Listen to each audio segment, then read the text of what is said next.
Very good evening and welcome to Chattogram and to the Bishreshtha Flight Lieutenant Mathur Rahman Cricket Stadium. This is the Dutch Bangla Bank first T20 International between Bangladesh and Ireland. Lovely evening. The crowds have started to come in. It's nice and cool, perfect for a game of cricket.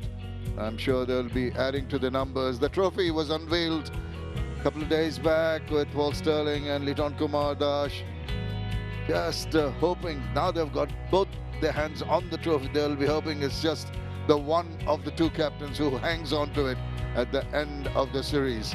Well, the team's raring to go with a new group of Irish players, the Irish players coming in, and we've got quite a few new ones changed from the test squad, and they arrived here at the ground looking to go. They're more comfortable in this format of the game as we see the skipper Paul Stirling coming around, Sean Tate there coming out. Rishad Hussain will have a say in how the proceedings go. Maybe Mahadul Islam Onkan will get a chance, and Liton Kumar Das will be hoping that his team gels and produces some quality cricket. Have a look at the schedule. The first T20, actually all of them are here at Chattogram tonight. The first one, second one on the 29th, and the third one on the 2nd of December. Well, short while earlier, the decision who would bat first or who would bowl first happened. The flip of the coin took place in the middle. Bangladesh won the toss and chose to bowl first. The quick handshake between the two captains. As I introduce Isabel Joyce, good evening. The Irish team, please. Good afternoon. Yeah, Tim Tector, the big change up the top of the order. He's only played 2 T20 internationals, and then the seam ranks have been bolstered. Josh Little, Mark Adair coming in, and then leg spin from Gareth Delaney as well. They're the changes from the test team along with George Dockrell. Lots to look forward to. Bangladesh will be just hoping to pick up their game after a rather dismal performance against the West Indies, and Tanzid and Imran expected to open. Saif Hassan added on as vice captain. Liton Kumar Das will be hoping to click and for his team to gel together and produce some good cricket for Bangladesh. As I mentioned, a nice evening here at the Chattogram Stadium. Crowd waiting in eager anticipation. Not too much of a breeze around. The Bay of Bengal not too far away, and it'll be quite comfortable and enjoyable. Right, it's time for the two national anthems, and it's very, very important time when the players very proud as the national anthems play for their countries. Ladies and gents, may I kindly request everyone in the stadium to stand up, if able, for the national anthems of Bangladesh and Ireland.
Proud moments for both the teams. Well, Isabel, both teams will be pumped up because this is virtually a preparation for the World Cup coming up. Yeah, two very different positions as well, because Bangladesh, aside from that West Indies series, have been going really well. In 2025, they've played plenty of T20 cricket. Ireland have just had 6 matches and haven't won any games in the format this year. Evening match. Pitch will have something to say. And a short while earlier, Ed Rainsford had a good look at it, and these are his impressions. It's time for T20 international cricket here in Shorturl, right? What we know is going to be an evening game. So will that change the conditions, the playing surface? We'll find out shortly. Let's get to the dimensions. The shortest part of the ground, 57 meters, just behind me if you're coming from the Dutch Bangla Bank. And then the longest hit is straight over towards the commentary box at 79 meters. What we know is in the last 10 games here, the average score is 146. In the last 3, it's 155. Seamers have picked up 74 wickets and spinners 49. Take what you will from that. What do we see today? We see lots of grass, lots of live grass. When the seamers come out here, they'll be looking at this and licking their lips. For the batters, they'll be thinking the ball will come on. But keep in your mind, it is the cooler months. With the cooler months comes dew. And I think there'll be a lot of it. A little bird tells me last night there was a lot of it, and that will play a part on the captain's part. It's T20 time. It's exciting for me. Exciting indeed, and that's what the Bangladeshi boys will be looking forward to get some kind of help early on, particularly with the greenish tinge that Eddie was mentioning there. You and I also had a chance to go down there. Were you a little surprised with seeing the greenery in the middle?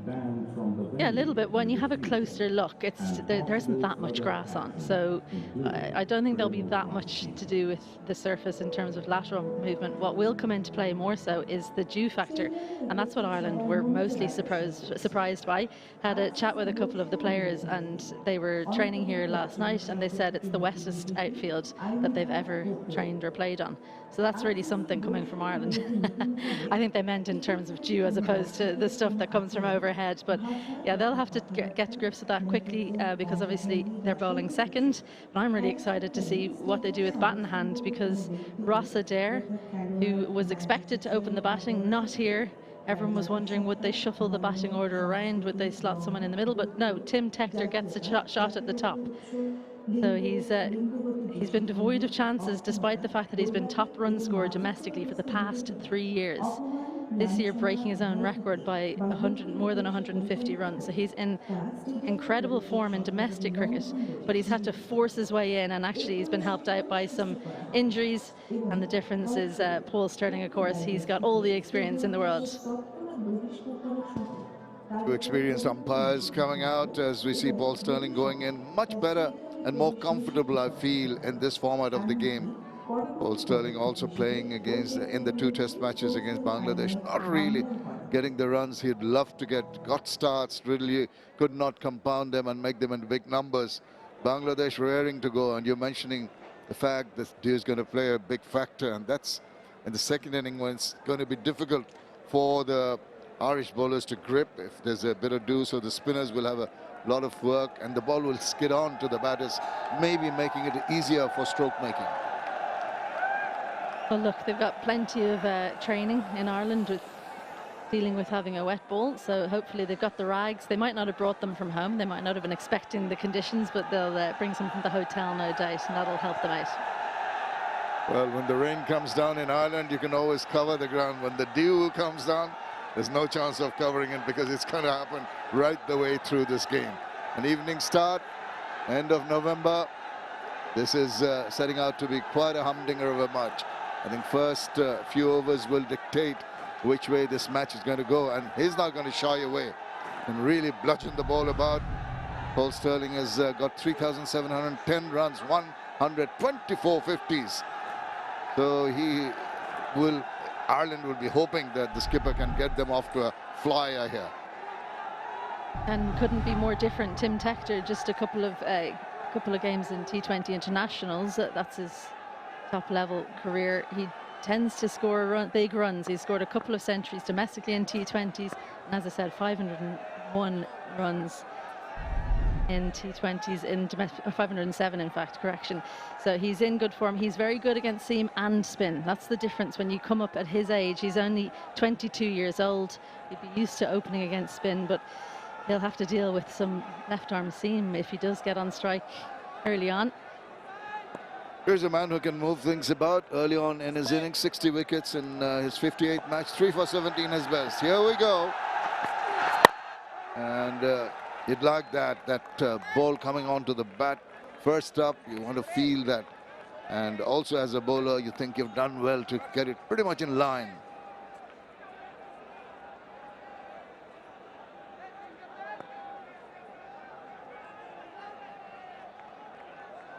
𝗃𝗶𝗱𝗲 got a slip in position. There's a deep third man.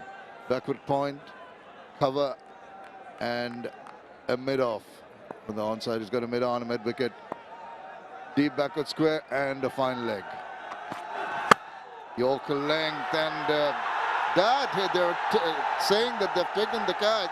The field umpire want to have a look at that one. The slip fielder is claiming it. I think Paul Stirling reckons he's hit this into the ground. It's just about where it pitched before or after it's hit the bat is very, very tight. The umpires are going to review it. TV umpire to director, we have a umpire book for bum ball. I check fit is a fair delivery. Show me front on, please.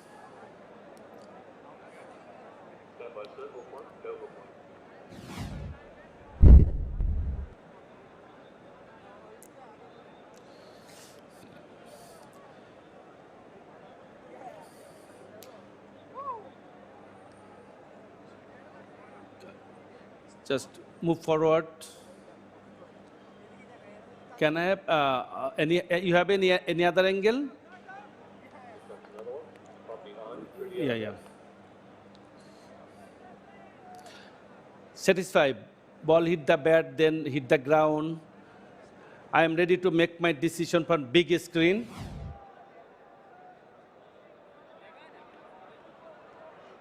Well, it's going to be Nexus Bay not out. You could see that ball just angling into the ground before it went to Tanzid in the slip. So a little bit of a scare, but he was pretty confident that he was playing it into the ground. It's always a tough one because there are some players, no matter what, they think they're not out. And then you have the ones that are a little bit more circumspect. I think Paul Stirling was confident. Was he 100%? Maybe not quite. He had a good idea. So he survives. Another dot, though. Well, hand off the bat. Maybe eventually got it to where he did not intend initially. Intending to go forward a square, ending up backward a square and getting 4 runs nevertheless. Yeah, a little bit cramped up, Paul Stirling. I think he thought this was going to keep going away from him, but in fact it kind of came in at him, which there'd been indications of that. Didn't get the connection that he would have wanted, but just about made enough room. Had to take the bottom hand off to create the angle to send it wide of third for the first runs and the first boundary. That leaves a few nerves.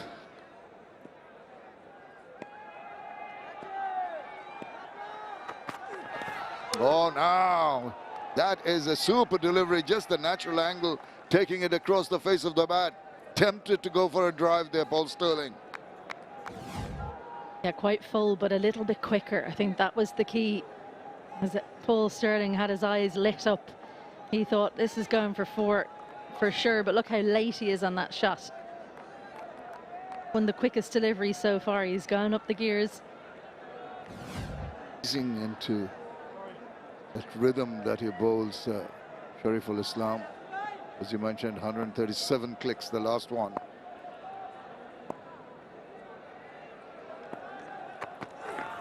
He waits for that short and punches it. That is a very, very convincing looking shot. Reaches the boundary for the second 4 of the over. Well, if you were to ask Paul Stirling where he wants you to pitch it, this is pretty much exactly it for a left arm over bowler. Just keeps leaving him. Nice little bit of space. Isn't coming back into him. Punches it through. Doesn't have to overhit. Uses all the pace on the ball. And makes sure to get it past the infield because he knows that's 4. Yep, he says, good shot. Got to keep it away from that area.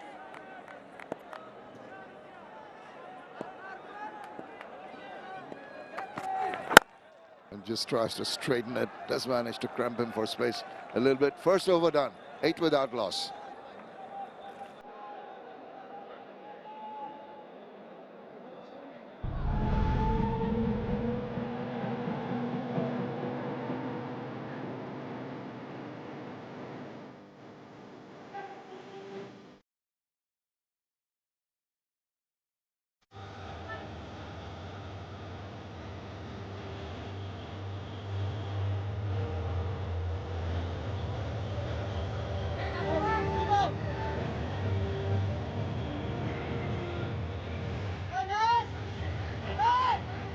Three changes in the Bangladesh team. Return Kumar, the keeper, captaining Saif Hassan is there. 𝗃𝗃𝗃𝗃𝗃. And they'll be depending on the spin of Rishad Hussain.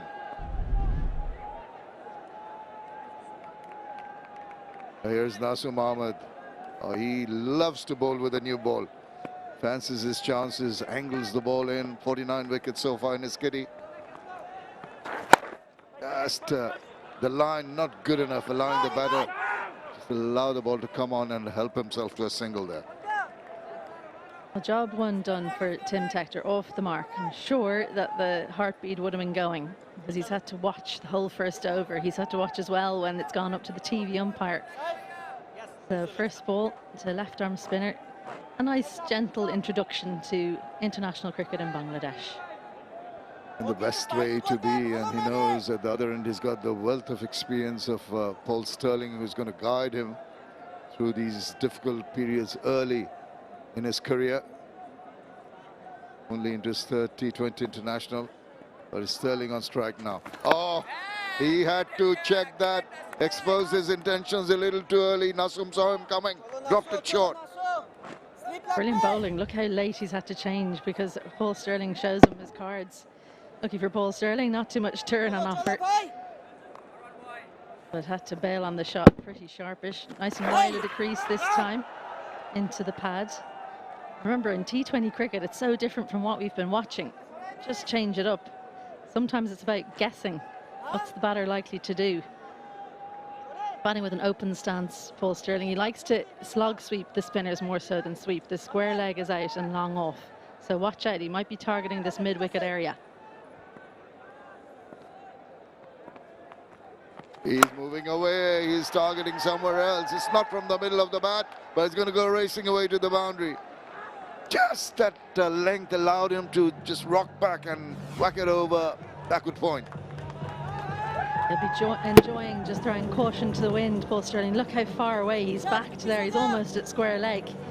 Not great contact at all, but the key was just following through with the shot, conviction that it's the right option, and frustration for the bowler. He moves away again. This time round, he does not make the requisite contact. Mind games being played here by Paul Stirling. I think it's because there's no real attempt to turn the ball, so he's trying to make sure he hits through the line. It's mostly about the drift in. Target the offside, extra cover could be a good area. Now that's the one I was talking about. It's a little bit of a chip wide of mid-on. Might come back for the second. Yeah, good running from Tim Tector. Decent over, 7 runs from it. Ireland 15 without loss.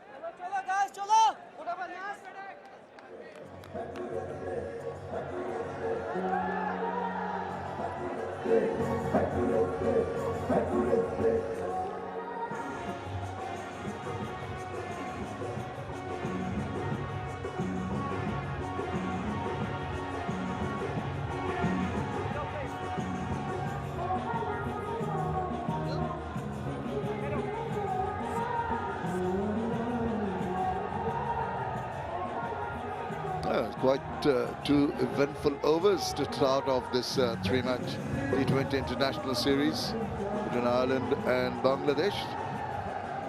They're already enjoying themselves. Good to see the crowd coming in here. Hope to see a few more in, being a Thursday leading into the weekend. Sorry fall, allows that shot to be played. That is played with disdain. The width of her shortness of length allowed him to smash it backward of point. First boundary as well for Tim Tector. He's very strong in this area. Tall guy, good hands as well. That sends it wide of the fielder and helps himself to 4. I always think when I see someone come into a team when their brother's in the team or their sister, having played with my sister who opened the batting, the nerves for Harry Tector. He's feeling more nervous for his brother than he probably is for himself. Well, he's not going to hang back. Whoa, that is a super strike. Maybe not the timing he wanted, despite that flourish of the bat. Took it away to another boundary. He's got an opportunity here at Tim Tector, and he's trying to take it with 2 hands. He's not the incumbent for this spot, so he's taking the attack to Bangladesh. A bit more than a hack, I suppose, but definitely not where he meant that ball to go. Again, goes through with the shot. See the bat turning in his hand, but the key was he got it into the space. Runs away for back-to-back boundaries.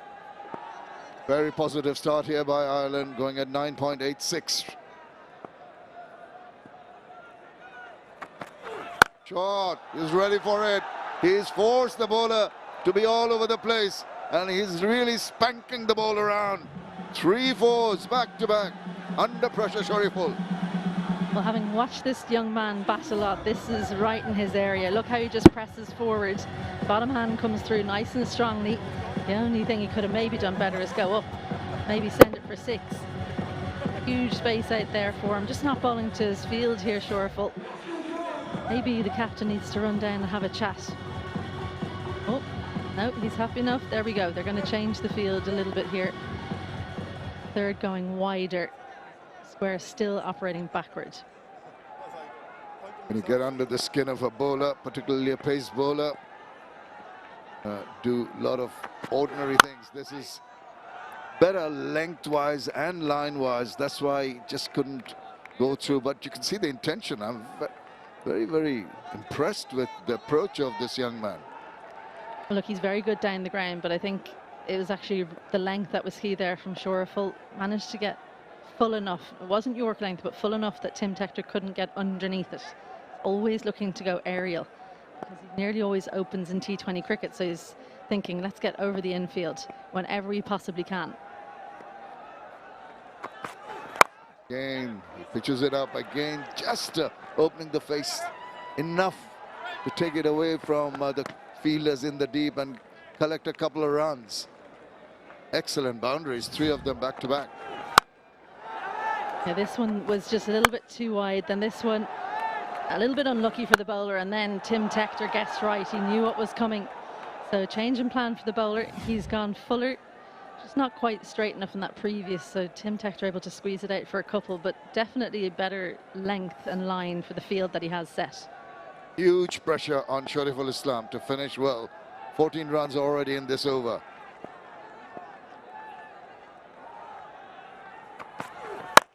They're trying the Yorker, just makes into low full toss and puts it away. This has been tremendous attacking batting. 18 runs in that 3rd over, 33 without loss.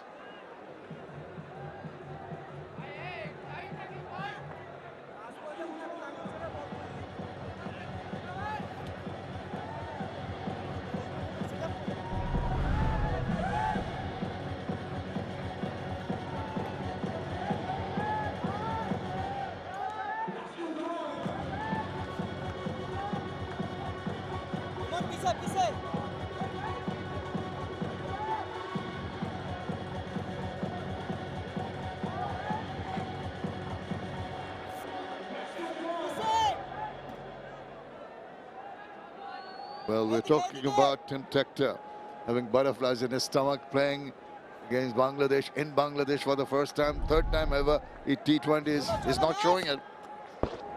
On that last one, he knew exactly what was coming. Catch it. And the pull, Sterling backing away once more, this time in a better position, gets the length he wants, finds the gap, finds 4 more.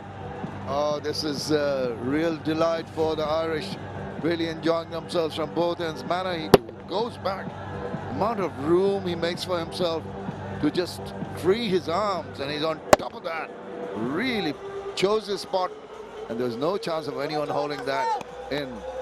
Now, how do Bangladeshi bowlers perform under this tremendous amount of pressure that's been created for them?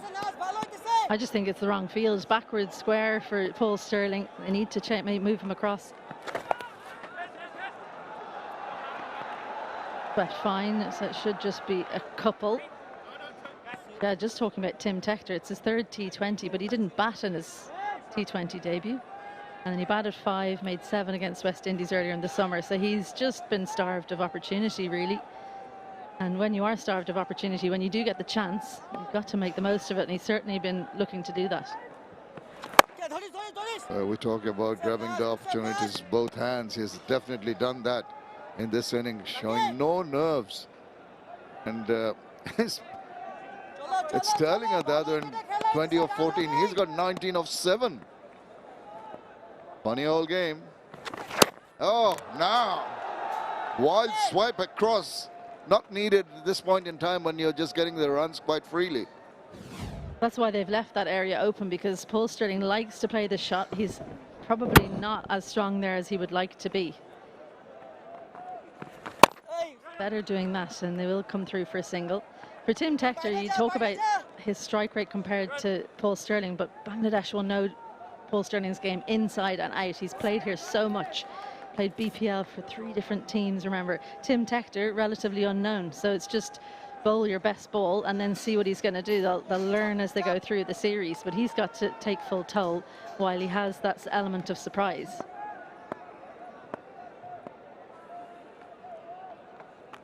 Oh, whoops. Very lucky inside edge, could have gone anywhere. Nazem finishes another over. It's 40 without loss.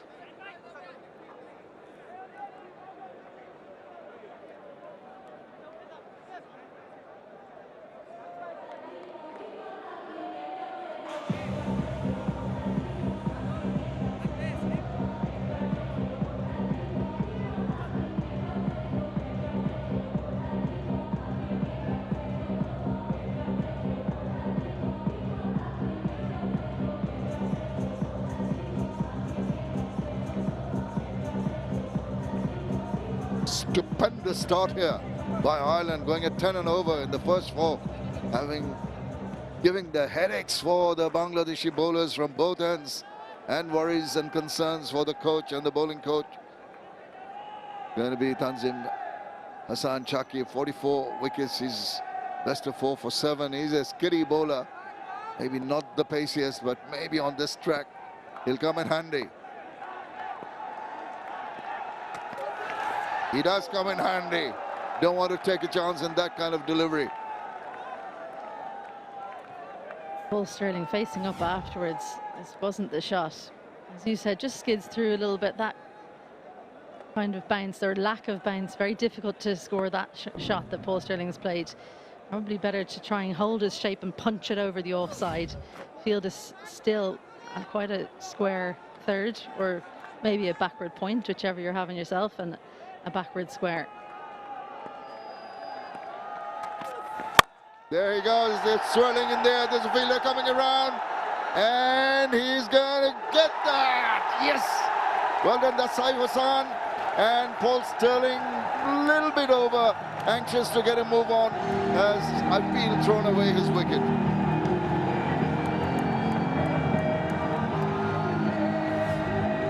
And Paul Stirling looks to go straight, but gets it on the toe of the bat. He knew as soon as he hit it, he was in trouble. A very good catch, though. Those aren't easy. Into the night sky. Very difficult to judge.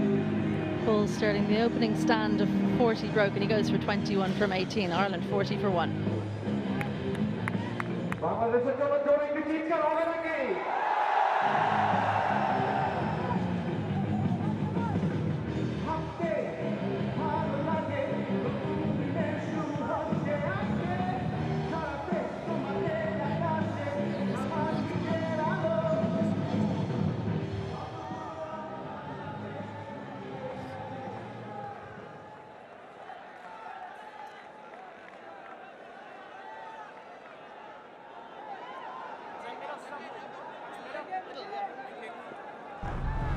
brother Tector comes in, Harry at the other end. So see how he progresses.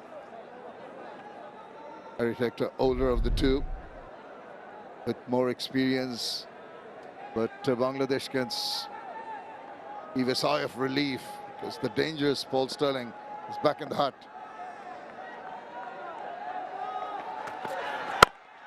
Good bowling, tight, accurate, right from the word go from Tanzim Saqib.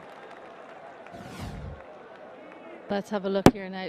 Just held back, maybe could have got closer to the ball. Paul Stirling maybe aiming to go too straight for the line that there was, but excellent catch. It's the soft knees there is the key when you're taking those high catches and you're not settled underneath.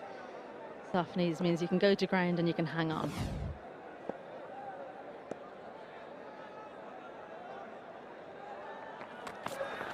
Oh, he's bowling well, big appeal. Maybe the angle going down the leg side. Umpire Ghazi Sohail not giving the decision in favor of the bowler. Pondering a review, having a little bit of a chat, Liton Kumar Dash. They're not interested, and I think he's a very good judge.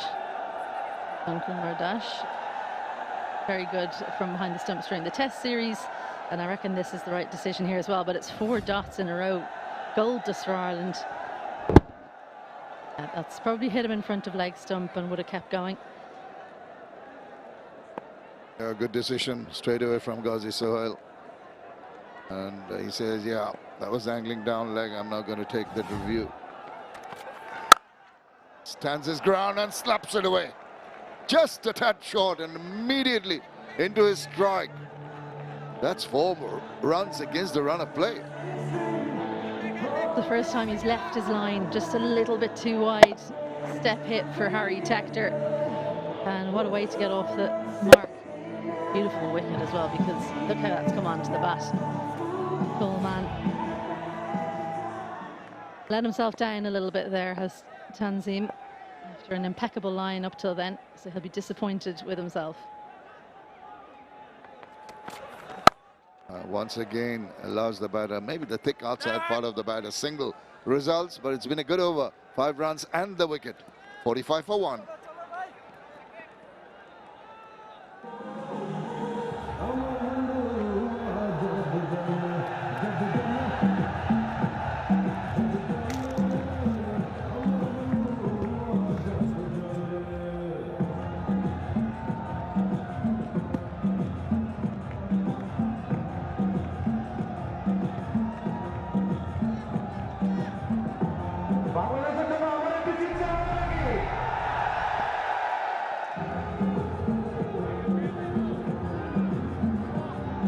Yeah, what a start for Ireland. They've raced over to 45. Yes, they've lost the wicket of the skipper, Paul Stirling. He'll be very, very disappointed. Whatever we have seen so far in terms of the pitch, this has been very good. Mustafizur Rahman, change in bowling. What a surface this is. 9 boundaries so far in the first 5 overs. Just gives you an indication how good this surface is for batting. The ball coming nicely onto the bat. Free-flowing shots all around the park. But they'll have to be a little bit watchful against someone like Mustafizur Rahman, who replaces Nasir Ahmed, the spinner. The Tector brothers in the middle, so is Edward Rainsford. Good evening. Hello, Atta. Hello, everybody. Yeah, what a start here in the power play for Ireland. I agree with you. What a 22 yards this is. Ball's coming on. Batters have been able to hit the ball on the top of the bounce. They've been able to hit through the line. They've been able to use the pace out of the surface.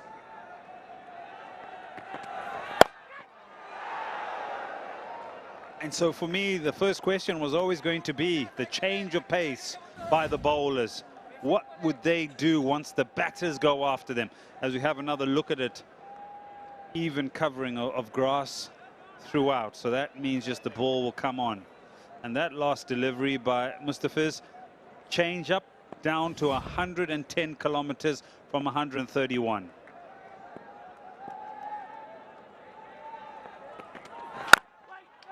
And when you see this kind of a surface, at times the batters can get carried away. And that's the reason why I feel that Paul Stirling just might have got carried away. I mean, they're smashing it. Look at those good lengths. These are all good lengths, and that's gone to the boundaries. Everything on the length. And both the batters just pulled it back. So he just got carried away, didn't he? Now that's kind of a very good catch in the end from Saif Hassan. Oh, leading edge is might be just okay because it's falls short of Rishad Hussain. Wow, that's a great bit of breakdown there from Hawkeye, just to show you where the boundaries were struck. Coming down the wicket there, a little bit of a leading edge, and it almost carries to the man on the fence at a deep backward point, you would say, or a very wide third.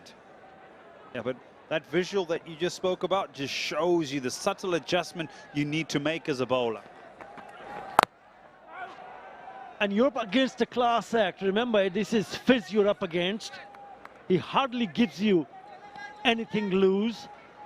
And he figures out the surface and the mindset of the batter as quickly as possible, which is also very important for the bowlers to realize what is the batter thinking. We spoke about how good the surface is. We spoke about the number of boundaries, 9 already. He's only conceded 2 in his very first over. Last ball. Again, on the money. What an over. What a start for Fizz. After 6, Ireland 48 for 1.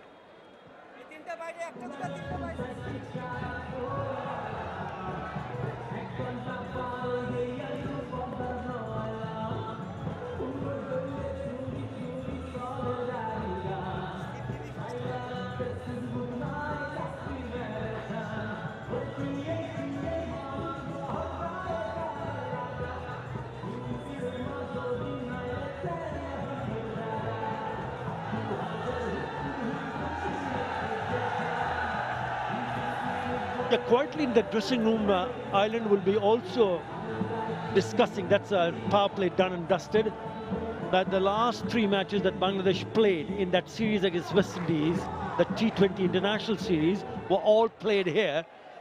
And West Indies went on to win 3-0. Right, double change. Rishad Hussain. Yeah, watch out. He's a very good bowler. Tall right arm leg spinner. And the kind of carry that we've seen, he might just get that extra bite off the surface. Right arm leg spinner. And nicely played, just waits on it and just open the face of the bat to pick up a single of the very first delivery. Yeah, so Bangladesh already ringing the changes. Mustafiz comes in with the final over of the power play just to arrest that run rate that was creeping up to 10 runs and over. And straight outside the power play, they bring on their wrist spinner, who's a gun bowler. He's a proper bowler. Got to be so watchful here. So the momentum and the phase of play now will be interesting to see how Ireland goes about this. Beautiful shot. What a shot. Top shot. Brings up the 50. He just plays on the up. And what he does, he opens the offside. Lovely shot. Striking at 200. And you know what? You don't have to hit it all through the ground. You can be classical. You can be elegant. This is some shot. Beautiful piece of timing, intent, and reward. Yeah, it just goes down the leg side to open up that offside and then beautifully plays over the top of the infield. Lovely piece of timing. Exquisite. That one on a shorter side. So they would have had a discussion in terms of what Bangladesh did, especially at this venue in that last series against West Indies. And the kind of start they have so far, already 50 on the board in the 7th over. Ireland from here on will need to play some smart cricket. They're going at a rate of over 8 runs in an over. 170, 180, very much a possibility, even more if the wickets are in hand, because this is such a good batting surface. They should come back for the second. They do, again, in the gap. What I really enjoyed about this phase of play and the first phase of play is the intensity by both teams. Ireland's intensity with the bat, the hunger to get boundaries, and also Bangladesh's intensity in the field. Even though they've just picked up the 1 wicket, the intensity in this T20 game has been of a high standard.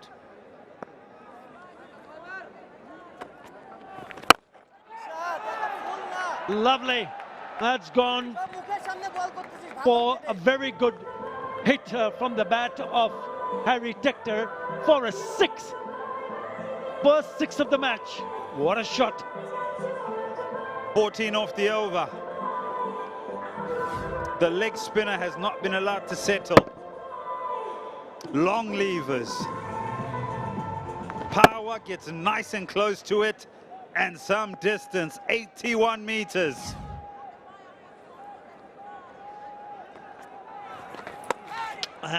Balboa, look at that sharp turn. Look of surprise on him. 62 for 1.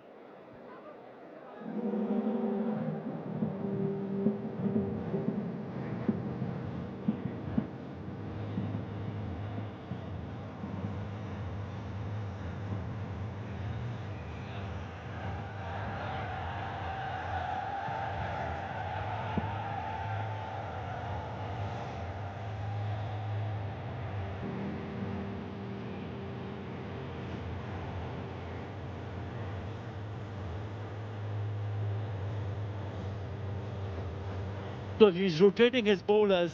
1 over from Mustafizur Rahman, and in comes Tanzim Hassan, who is the only wicket taker so far. He also bowled well. Gave away only 5 runs and picked up the prize wicket of Paul Stirling. Let's look at the power play highlights. Bangladesh winning the toss and deciding to bowl first. They thought they had him 1 bounce. But then the runs started to flow from the bat of Paul Stirling and Tim Tector. Some lovely pull shots, low full toss, and then this, trying to play a big one down the leg side, gets the top edge, and a really good catch. Never easy. Saif Hassan. 62 on the board, partnership now 22.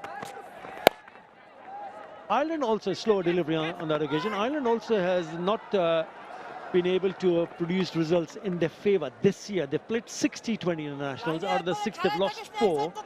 2 were no result. But what stands for them is that innings that they have played against England this year in Dublin in September, when they smashed 196 for 3 versus England. So they have the batting power. They have the depth. They have the batters who come in all guns blazing. That'll be a great total if they can manage to score that. But they'll still have to work a little bit hard this time around, because they're up against someone like Tanzim Hassan and also Mustafizur Rahman. You know, it's really refreshing about what you've just said is that they've only played the 6 games and they've come out and they've scored the way they have. And the approach has been one of confidence in one's ability. They've looked at their conditions and they've favored them and they've made them count. So for me, yes, I agree with you that 190. Oh, does this run away for 4? Yes, it does. Tim Tector is playing a blinder here. 31 off 16.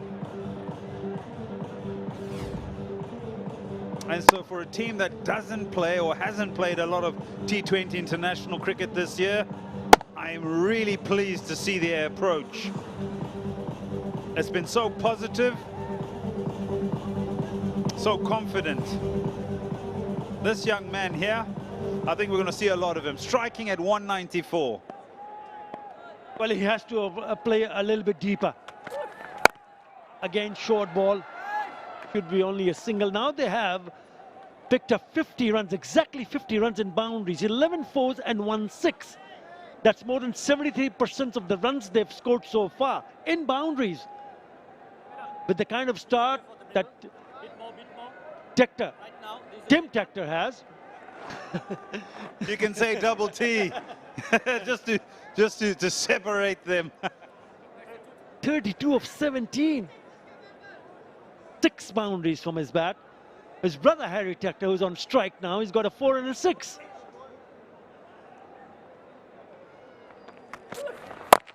Ball just back of the land, but they're very, very good in terms of picking up those singles, those quick singles. And it just balances it out. Remember, when you start to look to hit boundaries, you forget the fact that you can still score runs by rotating the strikes, playing with softer hands and making sure you can pick up a single, an easy single. And they've also understood that the shorter part of the boundary on this playing surface is exactly from this particular end, the Dutch Bangla Bank end, towards that backward point third region. 8 in that over, 70 for 1.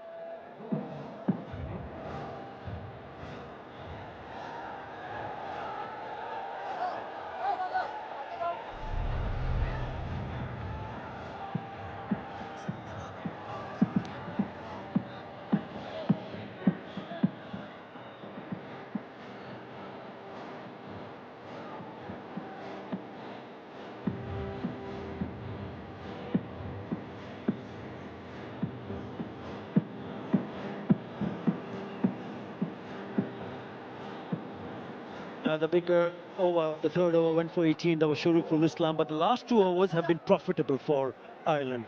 22 runs in the last 2 overs. Get this partnership going.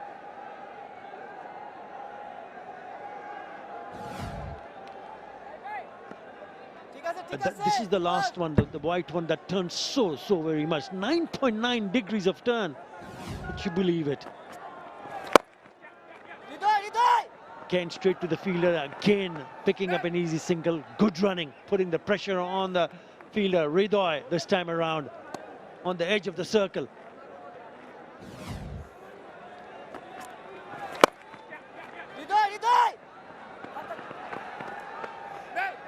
Can they slow it down here? Can this be the over that they slow it down? Mr. Fizz did in that one particular over, went for 3.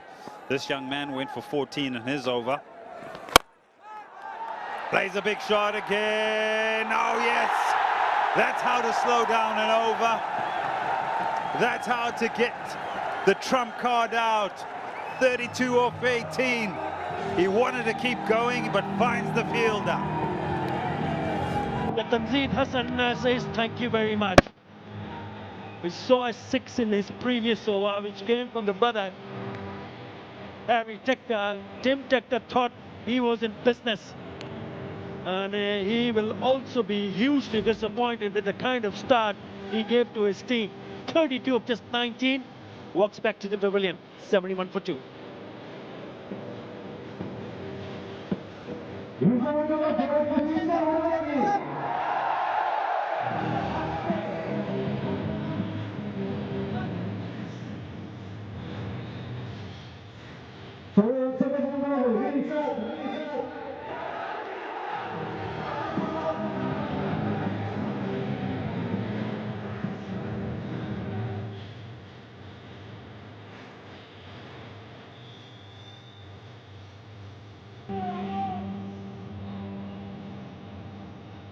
Let Bangladesh pick up another wicket. Just things were looking good in this fashion. Again, playing against the spin. And doesn't get enough. It's a good catch. Way above his head. Had to go back, but he made sure that he was away from the fence. It's a very good, well-judged catch from Tanzid Hassan. Lokantaka is the new batter. Now they need a partnership. They need someone to just hang in with Harry Tector, who's got a bit of a start here. Slip in place. Well then. Was it off the pad? There's a lot going on, yeah. Is there LBW? Is there an inside edge onto the pad? Is there glove through to the catcher? Liton Das says no. None of the above. The first ball he faces, he played a reverse. Lokantaka Striking him outside the off stump.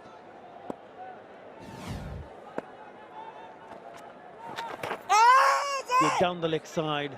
We'll have to wait and see whether there was a bit of a bat there.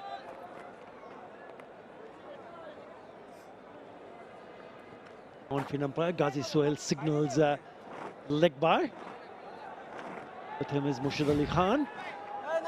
Have a look at it again. Pitches outside, hits him outside, so nothing doing on that occasion.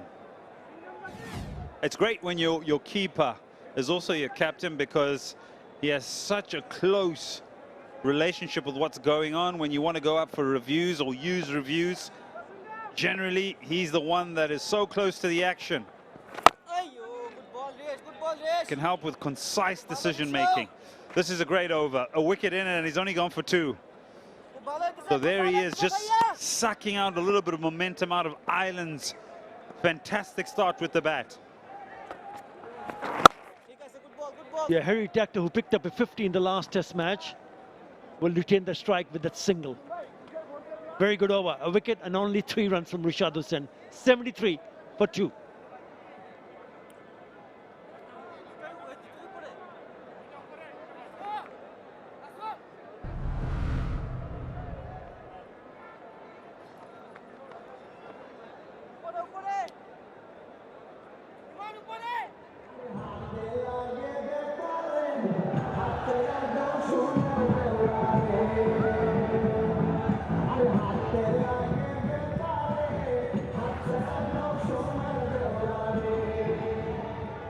He's having a really good time with the ball. Most T20 international wickets for Bangladesh and this year. 23 years of age and he's got 30 wickets. Taskin, only 13 matches with 24 wickets behind him. He also has got an opportunity to represent Hobart Hurricanes this time around for a Big Bash League in Australia, Rishad Hussain. And that'll just be one of many to come. I think he'll be sought after by a lot of these big teams around the world. But Bangladesh will be hoping that he does well for them at the World Cup, with the groups being announced this week. India and Sri Lanka. Bangladesh find themselves along England, West Indies, Nepal and Italy in Group C.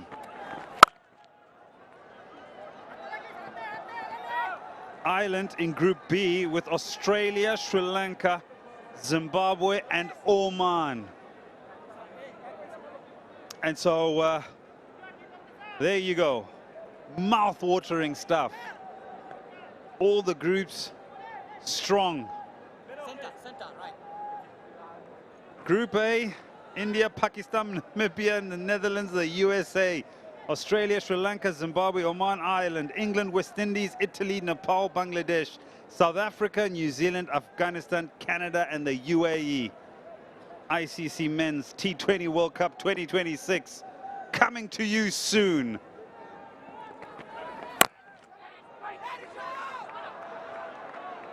Apart from that last series loss for Bangladesh, they've had a good time in this format of the game. 4 series wins on the trot for Bangladesh. So they're preparing well. Yes, last series did not go in their favor, but they do understand that if they get their acts together, then they're more than capable of going and winning not just a couple of matches, but winning series, which should give them enough confidence to go and prepare well for the ICC T20 World Cup, Men's World Cup. Again on a slower side. They haven't figured out how to play him because they've been a little bit more cautious against someone like Fizz. He's bowled now his second over. He's only gone for 4 runs. Again, look at those subtle wrists. The cutter. I mean, it's remarkable how he does it. I've seen him for many years, but I'm still astounded by how he's able to put that work on the ball and still have the control to hit these lines and lengths and not go for runs, but also pick up wickets.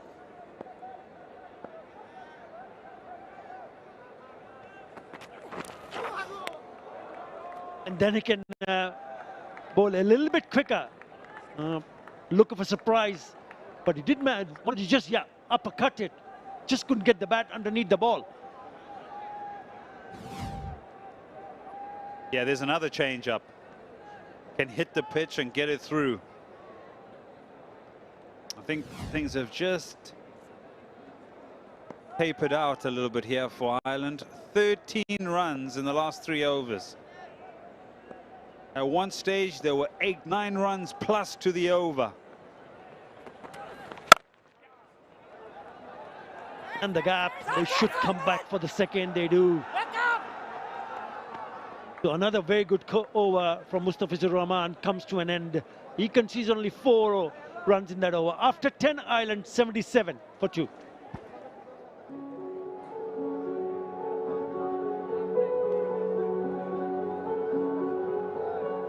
Attention to all. ICC Anti-Discrimination Policy. Policy statement on inappropriate conduct. It shall be a breach of the terms and conditions of entry to the venue for any ticket holder to engage in any conduct, whether through the use of language, gestures or otherwise, which is likely to offend, insult, humiliate, intimidate, threaten, disparage or vilify any other person, including players, match officials or spectators, on the basis of their race, religion, culture, color, descent, nationality, ethnic origin, sex, gender, sexual orientation, disability, marital status, or maternity status.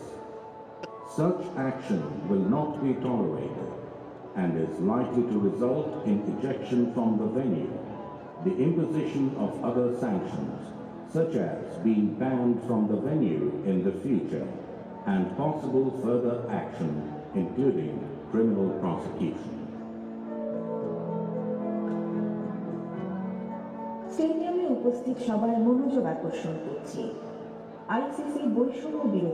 Well, Bangladesh did manage to drag down the run rate after the flying start from the Ireland side. After being sent to bat, they were off to a flying start, courtesy of Sterling and Tector, but both the batters are back in the herd now, courtesy of Tanzim and Rishad picking up those 2 wickets for Bangladesh. 𝗵𝗺𝗀, after opting to bowl, Paul Sterling was the first one, going for that big oink. Nicely judged catch taken by Saif Hassan. That was the first one, and then Rishad comes in and dismiss the second batter for Ireland. Tanzim come in once again, taking a good catch in the deep. And since then, things slowly shifting towards Bangladesh as the 2 successful bowlers, Tanzim and Rishad, picking up a wicket each. But still, I've got a smiling 𝗂𝗃𝗀𝗀 alongside me. They've got the platform, 𝗂𝗃𝗀𝗀. Yeah, absolutely. I think credit to Bangladesh for pulling it back. Ireland do know they've got batting to come. Curtis Campbell, George Dockrell and Gareth Delaney. Gareth Delaney probably the one in the most form. He made 40-odd against England in a losing cause in September. He's been on a long way off over the summer because he unfortunately suffered a bad head injury.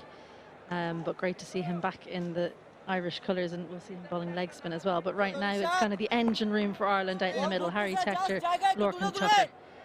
Tucker yet to get off the mark. Trying to make some room. Bowler followed him. Good to see a slip in place for Rishad. So 𝗵𝗺𝗀 is looking to attack, looking for wickets again. Well, there's nothing that slows the run rate, as we've seen, like taking wickets. So it doesn't. I think it doesn't really matter if you lose maybe the first few overs.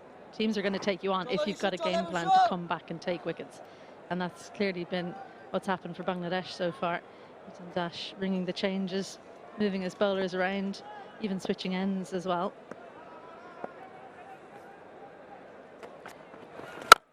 Oh, that sounded good. That sounded sweet. Some batters search for rhythm. He pulls it from his pocket. Looking slightly scratchy up until now, Harry Tector, but just got the line and the length he wanted. That's probably the shot his brother wanted to play. He picked one that was too close to him, but Harry Tector says, "This is how it's done, younger brother." Sends it for a huge 6, 89 metres. And incidentally, Harry Tector, 4,000 runs now, becomes the 5th Irish player to make 4,000 runs for Ireland in international cricket across all forms. They recently scored 61 of 36, coming at number 3 against England. Not afraid to toss the ball up. Rishad showing the courage. Yeah, when he made that 61, he was in the middle with 𝗁𝗏. These two love batting together. So I think for Ireland, it was important to keep them in those positions, even though they lost 𝗁𝗏 Adair. We're saying maybe 𝗁𝗏 would move and open, but I think sometimes it's about, yes, if you lose a player, you need to find someone, but don't mess up what's working well. Keep the players in the right positions for the ones that are still there. 𝗁𝗏 hits that nice and straight. Chases on, but they'll lose it. Another boundary. This is a good over so far for Ireland, looking to rebuild after the drinks break. Yeah, both the batters looking to create that impact in the middle. Not afraid to play their shots, and they need that positive intent in the middle. They've got the start. Yes, things gone slow in the middle, but once again, they're trying to caught up. That's a very good shot. The best part was he tried to play straight down the ground.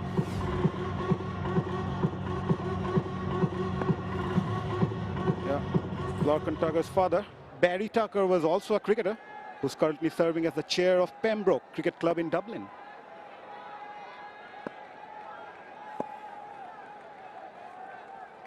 Very good knowledge. He's not here. He was in Dhaka. You missed him. He was at the test matches. I had a good chat to him about Pembroke. They were Club of the Year a couple of years ago at the Cricket Ireland Awards. Barry was the one collecting the award. Oh, that looked close, but was that going down the leg side? That's the question of Rishad. You've got your Bangladesh hat on. That was going down for sure. Absolutely no chance. And Liton Dash agrees with me. Very good sweeper of the ball, but he went to the shot quite late, 𝗁𝗏. I think he was planning on playing straight. Yeah, have a look. You can almost see all 3 stumps going down with the angle, I'd say.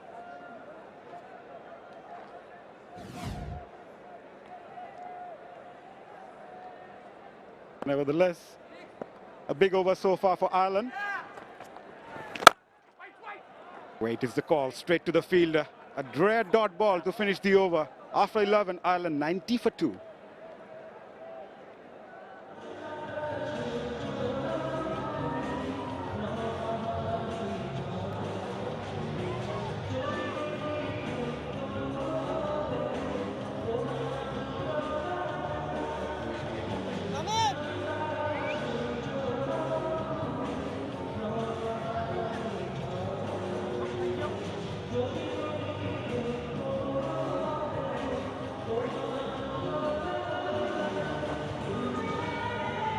Twelve fours and 2 sixes so far in the innings, and I'm sure more coming for Ireland as the two batters are looking at a positive frame of mind, especially Harry Tector, 29 of 22. Tucker just came in, 5 of 7. Nasum replaces Mustafizur. He's the most economical bowler for Bangladesh post-2024 World Cup. That sounded good. Oh, just one bounce to the fielder. Yeah, he's got the economy of 6.27 post-2024 World Cup. Also picked up 15 wickets. Very, very good. Excellent stats. Especially considering he bowled inside the power play as well. Long off, very wide there. You can see why with the angle that 𝗁𝗏 was able to hit that shot, but that he didn't make a better contact on it. Mid-on, not quite so wide, but still pretty wide. So the space straight over the bowler's head, if you can find it, or over extra cover. We're going to take on the fielder here. Good running and good understanding between these two. Always one if you both go and the fielder has to move laterally. Yeah, Harry Tector knows this ground very well. He played for Sylhet Strikers last season in the BPL. And Zakir Ali was his teammate.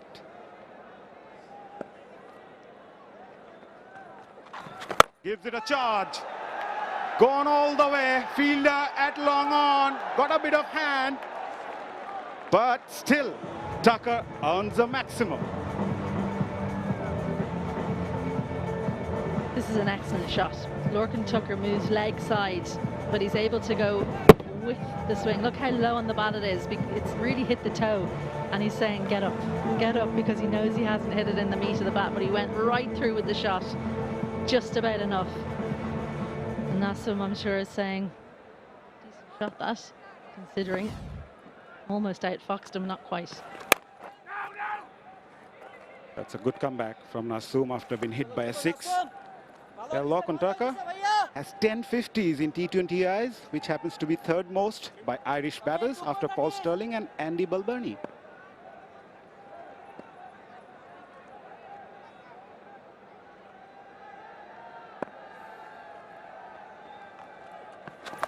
Goes for that sweep. Nicely placed and nicely played as well by Tucker. Yeah, a little bit predictable now. Nasum is going in at the pads too much. Lorcan Tucker is a brilliant sweeper of the ball. Just stays still, sees that it's going to miss the stumps and helps the ball on its way. And all you've got to do then, miss the fielder, which he does. So 6 and a 4.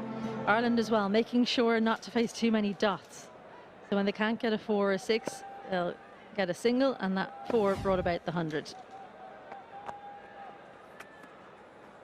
Yeah, last couple of overs been productive for Ireland, and especially Tector pressing the gas alongside Tucker, setting the tone for Ireland.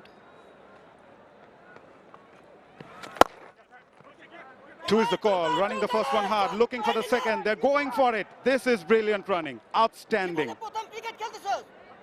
End of over number 12, another very good over for Ireland. They are 1 of 4 for 2.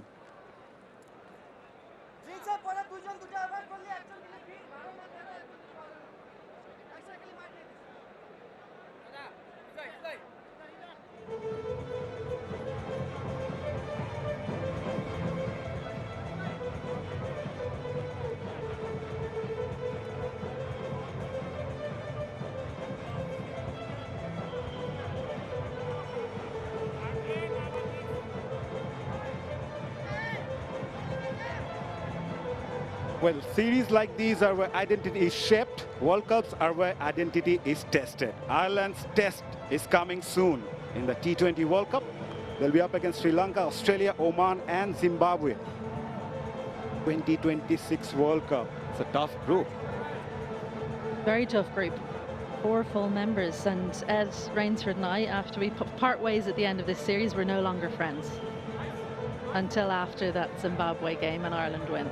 Then I'll be friends with them again. Bangladeshi fans are having a good time in the middle as Shoriful replaces Rishad. Another left-arm seamer comes in, will bowl around the wicket, conceded 18 runs in his last over. He must be looking to bounce back. Mid-off inside the circle, there is long on and deep mid-wicket in place. Also a deep square leg, fine leg and third inside the circle.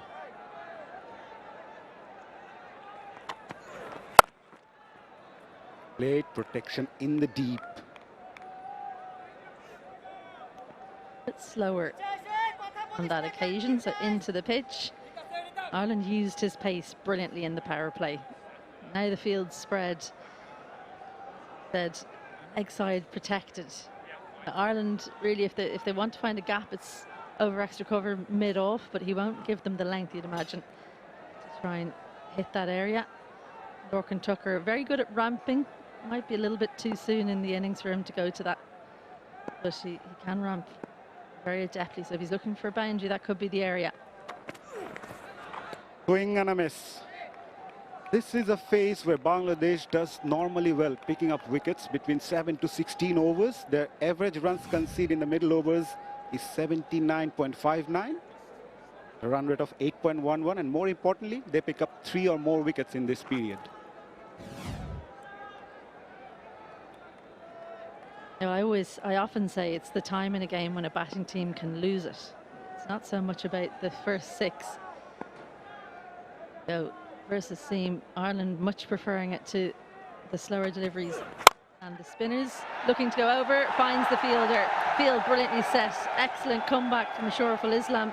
And Lorcan Tucker looking to get things going again. And all he can do is find the fielder. Yeah, hit him in the toe end of the bat. Just not enough elevation. Simple catch in the end. 𝗂𝗶𝗴𝗲𝗂 at cover as Shoriful strikes. Good comeback. After giving so many runs in his previous over, he must be delighted. As Ireland lost their third, 𝗏𝗏𝗂𝗃𝗃 departs after scoring 18 of 14. They are 1 of 5 for 3.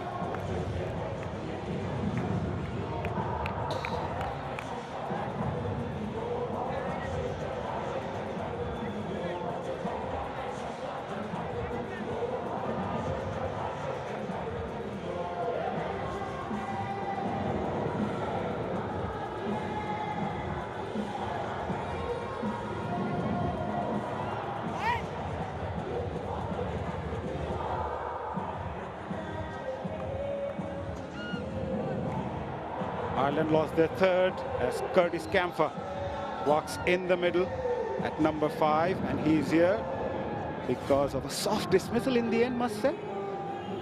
I just didn't pick the slower delivery. Couldn't quite get the elevation. It was quite full. But I think what's really important to note is the speed of this delivery. We've just been talking about how Ireland were struggling when the ball was below 125 kilometres an hour. So what was the speed of that delivery? 23. Campher, 54 innings. Not as many runs as he would want.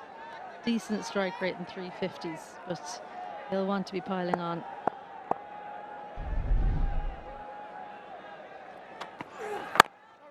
Nicely played, rightly behind that one. Born at Johannesburg, Gauteng in South Africa. He's played for South Africa under 19 team in 2017 and 18. I just mentioned that speed, so under 125 kilometres, 80%, and that delivery that dismissed Lorcan Tucker was 123. So just really proving those stats. So maybe Bangladesh, when they move forward in this series, they'll think maybe a few more slower balls early on in the innings might be the way to go. Whipped up the hip. Gets off the mark, Campher. His father, Paul Campher, happens to be a professional golfer. There are never-ending things to learn about this Irish team. Didn't know that about his dad. Interesting that Ireland going at 3 seamers. Yeah, there's Sean Tate talking about maybe a few more slower balls, please, lads. Send the message. Message in a bottle there. Yeah, Sean Tate, known for his fast and furious bowling. Recently, Bangladesh team has also developed a good group of fast bowlers over the last 4 or 5 years now.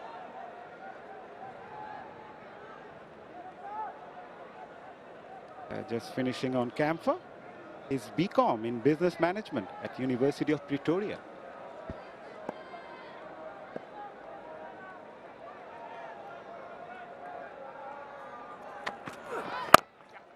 Nicely bowled. End of a successful over from shorturl. After 13, Ireland 107 for 3.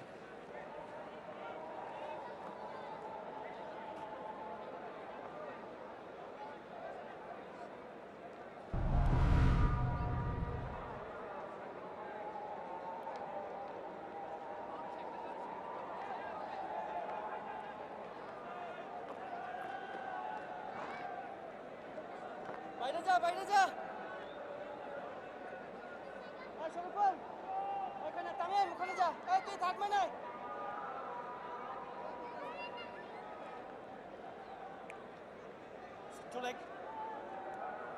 107 for 3 after 13, 7 more overs to go. They have got 7 wickets in hand.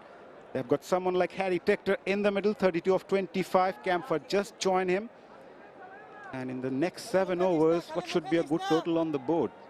I think Ireland have to target 10 and over at least, and then see if they can add on from that as well, if they keep wickets in hand.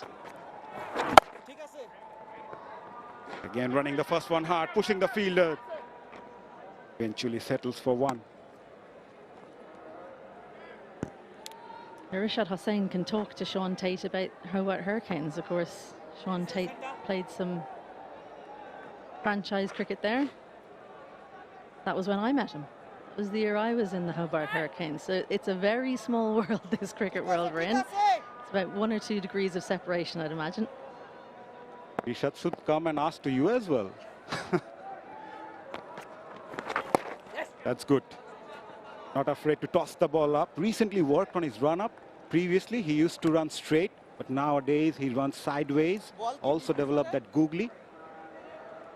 Yeah, really important as a leg spinner to approach at an angle so that you have that torque to get around the front leg, get that side spin. T20 cricket, there's too much of leg spinners just bowling straight over the top spinners. Bit of a drag down, and Harry Tector finds the space through point, gets the speed as well. Has he done well in the deep? I think we're going to have to check this. They're going to come back for the third, but I think this might be 4. Yeah, but full marks for the effort for Saif Hassan. Ran and covered a lot of ground. Still, the umpires will have a check. That was a nice place shot. Saif Hassan does really well.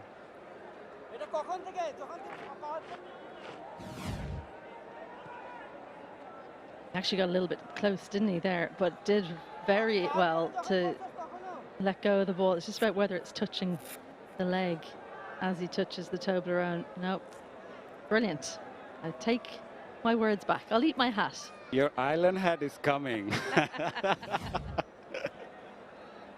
I'll just take it off now. Well done. Great fielding on the boundary.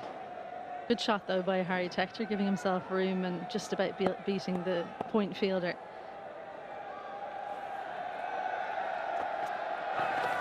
Nicely bowled again, taking the pace off the ball. Premeditated on that occasion, Camphor, trying to play that slog sweep. I reckon if this was Harry Tector facing, it would have gone for 6, but a much shorter guy, Curtis Camphor, so it doesn't have the reach that we saw from Harry or Tim Tector. Generally better on the sweep, the shorter guys. There's the same shot, but great contact, so good over this. They're gaining that rhythm, Rishad Hussain, and when a spinner hits rhythm, every delivery becomes a question. And he's bowling really well now.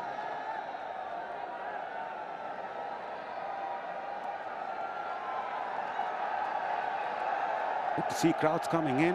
It's a working day here, Thursday, but still numbers of them supporting Bangladesh. Chattogram has always been fascinating for the fans. We've seen some high-scoring matches in T20s. Oh, I think that slipped off his hand, but still no damage done. Straight to the fielder, dot ball to finish the over. After 14, Ireland 1-1-3 for 3.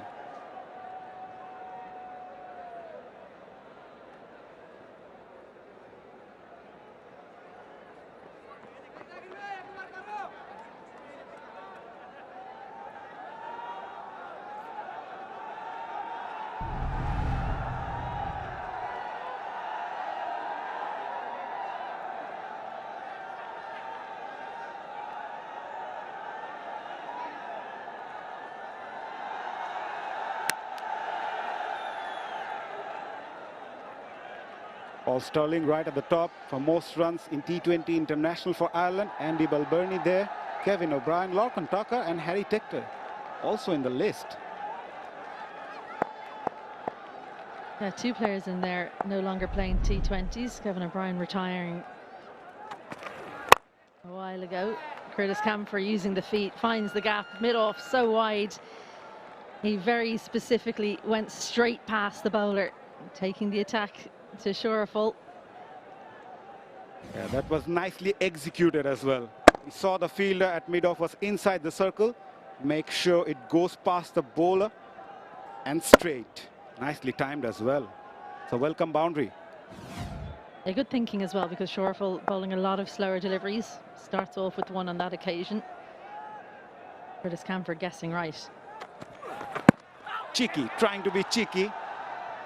And that slower delivery comes in from shorturl. Yes, the fine leg fielder was inside the circle, so the idea was right.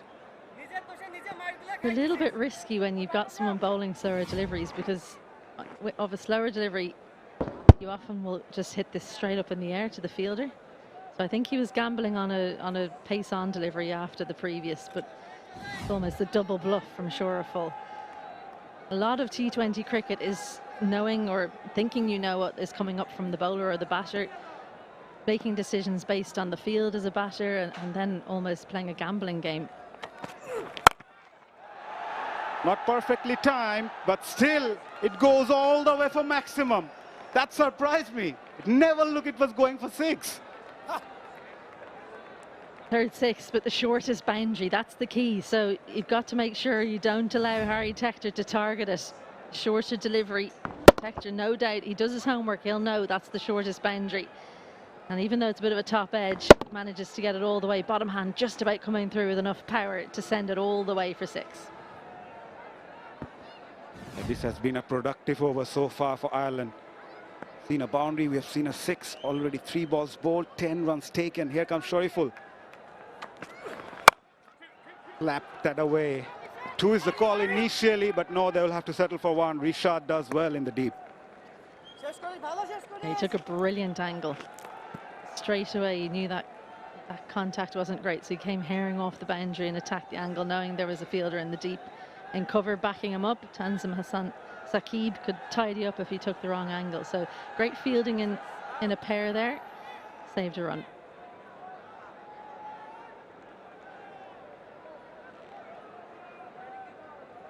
Last couple of overs has been good for Ireland. They're looking good to post somewhere near maybe 170, 180. You must be eyeing 200. Steady on. Don't get ahead of yourself. Nicely bowled Yorker. A quick single taken as well. Good cricket overall. He took just a split second to decide to go there, Curtis Camphor. But got the hard yards in. These two are 2 of the most experienced here in Bangladesh, so they've got to make it count. There's like Tim Tector coming in, Gareth Delaney as well. They're big hitters. I think if they can, these 2 can continue for another couple of overs. They've got George Dockrell and Gareth Delaney who can come in and hit big at the back end. The last ball of the over. Already an expensive one from Shorturl. Roll of the fingers, single taken, looking for the second. Will have to settle for 1. Another very good over for Ireland. 5 overs remaining. They are 127 for 3.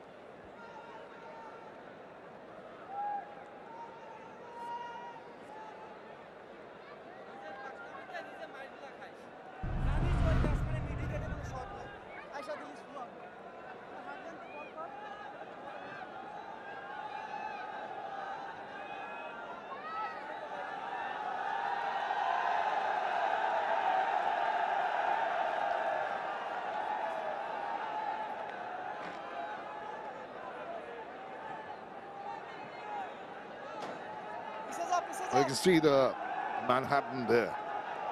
Big blocks, quite a few of them. One very big one in the power play, and then the more consistent ones in the 11th, 12th, and the 15th over. Going at 8.47. Ireland looking very comfortable with 7 wickets in hand. The crowd a little pensive, understandably. The Bangladeshi bowlers under the cosh right from the word go, and carefree. Very flamboyant batting here by Ireland, by most of the batters, has been something of a concern for Bangladesh. Harry Tector is prepared to just pay respect to the good balls. There have been a lot of balls that the Irish batters have taken a liking to and really hit them all to all parts of the ground. Nasir Mohammed, very expensive, 9.16 into his 4th over. Can he break this partnership? 23 of 16. He goes down the wicket, doesn't really make the requisite contact, gets a run nevertheless. Yeah, talking of expensive, Shorturl Islam, Hope in the bowling, has gone for 42 in the 4 overs that he has bowled. Let's see where he has bowled in terms of lines and lengths, especially the lengths. He has a couple of bouncers, then on the good length also, shorter side, because he's mixed it up and he's all over the place. So he's got given opportunity for the batters to play and free their arms. The last 5 overs, Shamim, has been very good. They've gone at 50. In the last 5 overs, Ireland has managed to score 50, losing only 1 wicket. So again, setting themselves for a big total here.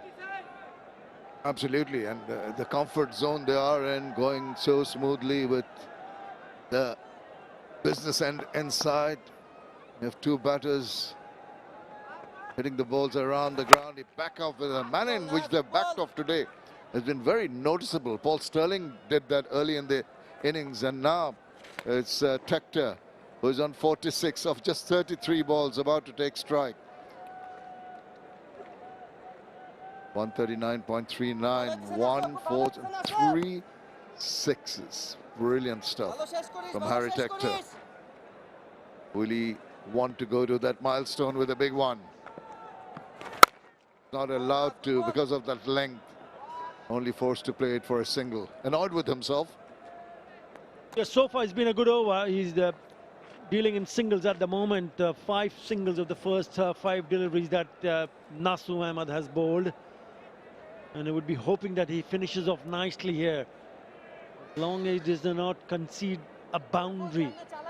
𝗃𝗃 𝗵𝗃 is on strike now.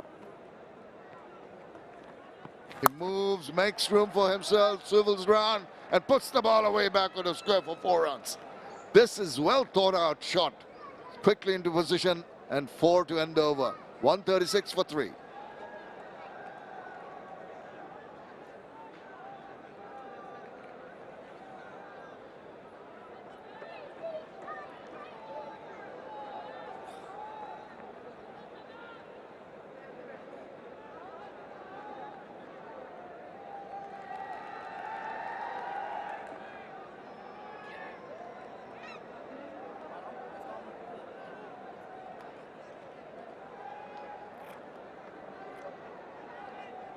Well, at this rate, they're going to go to 170. But I tell you what, with a 31-run partnership of 21 balls, they're more likely to reach the 180. This is the last ball of the previous over.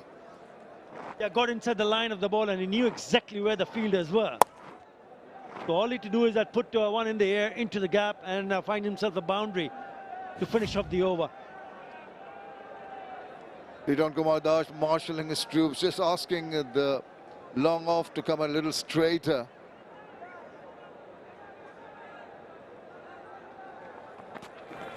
Width of just played over the line of the ball, gets the inside edge. Well, at the moment you can understand the thought process going through the batters. They're virtually ready to try and hit every ball out of the ground. There will be occasions when they will induce the edges. Now this is a good stop. Had it gone past 𝗃𝗃 would have been a boundary, because there are 2 fielders inside the circle behind square on the onside and also on the leg side. Short third and short fine leg. Very good from the skipper. Absolutely top class. And when you thought that the ball was going outside the line of off and angling away, the manner in which he really got back and put a hand to stop that shows the agility of 𝗃𝗃. And he'll be hoping that all his fielders put in the same kind of effort. Now the fielder from deep cover brought to more an orthodox cover within the 30 yards.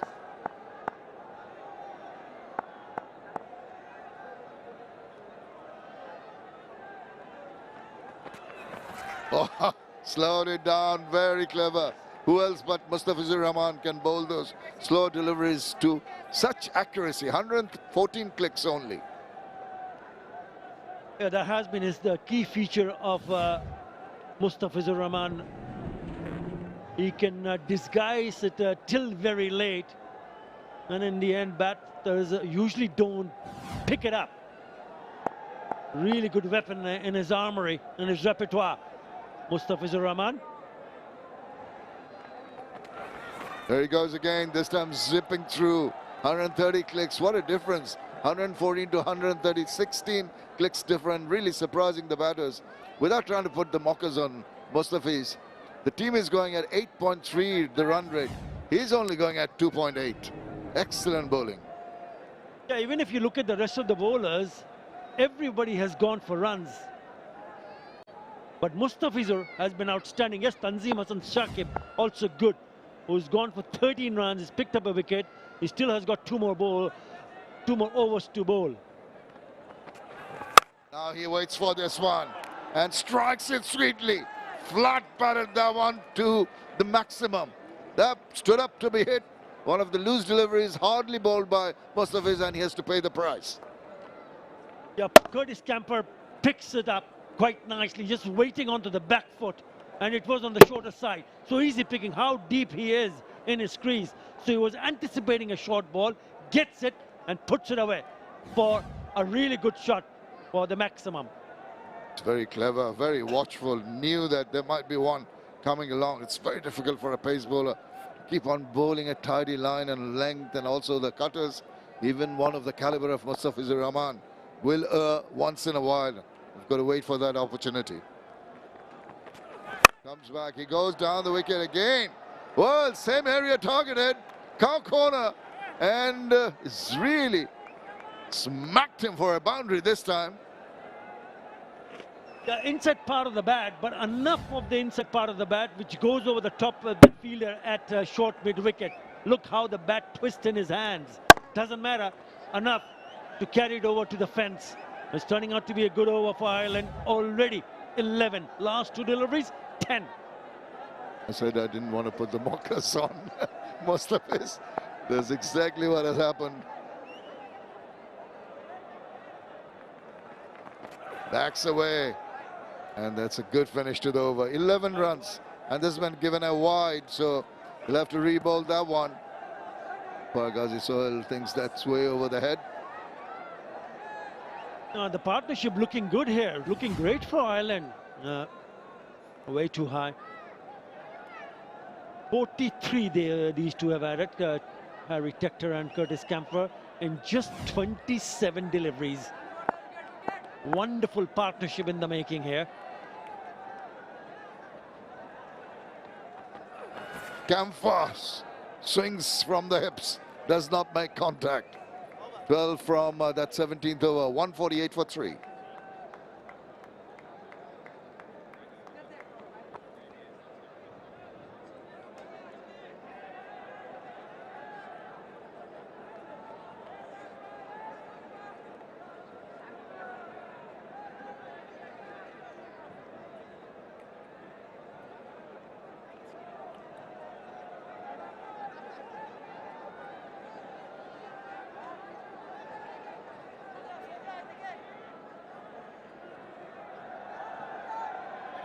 Sixteen boundaries, 5 over boundaries in the compilation of 148 for 3.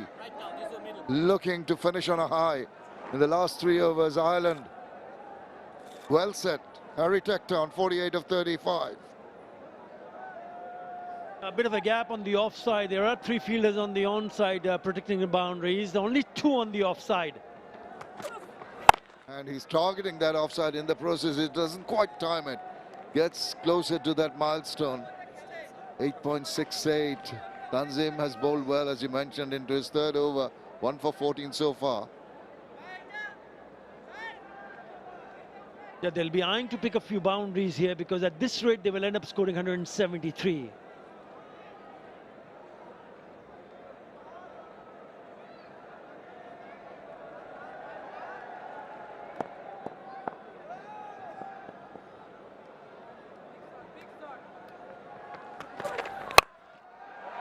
That's up in the air now. There's a fielder trying to get to it.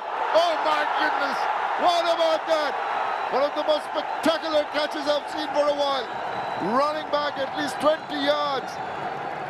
𝗂𝗂 𝗂𝗂 has taken a blinder.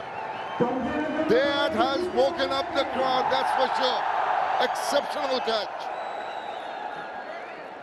Yeah, at one stage it looked like it would have fallen in no man's land, but have another look of this catch. Catch of the season for me. Its 2nd catch. Look at that grab. Magnificent. What athleticism, and ensuring that he timed the dive to perfection. Parvez Hussain picks up a blinder. Saif Hassan cannot believe it. They're just going to have a quick check whether that catch was taken cleanly. That decision pending. Here's the look, here's the dive, here's the grab. Here's the save. Did it pop out? He seemed to have it in control there. Just hands on head from the closing fielder. I just feel he was wobbling, bobbing around, but he eventually managed to latch onto it. And the decision is going to be rocket out. He deserved that. And Curtis Campher has to take the walk back. 24 he scored, 149 for 4.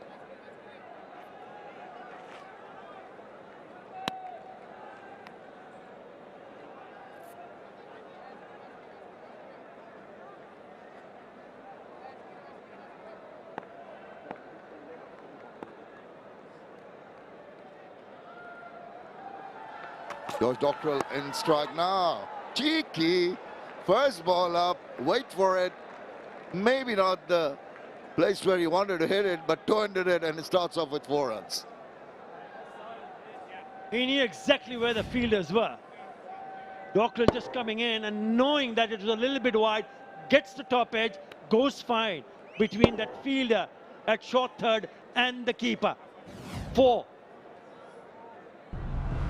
That's experience also. 1,204 runs, 250s into his 97th T20 international innings. So he knows what it's all about, how to maneuver in the last 3 or 4 overs. Slower ball has to make him work. The bowler telling him, just you've got to manufacture that shot. 150 on the board. This was the catch. Went down the wicket, making some room, going towards the leg side. But this is a sensational, spectacular. As a catch of the series will turn out to be for sure. What a catch. Appreciation from the bowler. He picks up his 2nd wicket, Tanzimasan Shakib. That kind of effort lifts the spirit of bowlers. Not that either the catcher or the bowler were very animated while that catch was taken. Changing the field, we notice, for Harry Tector, who is not out on 49.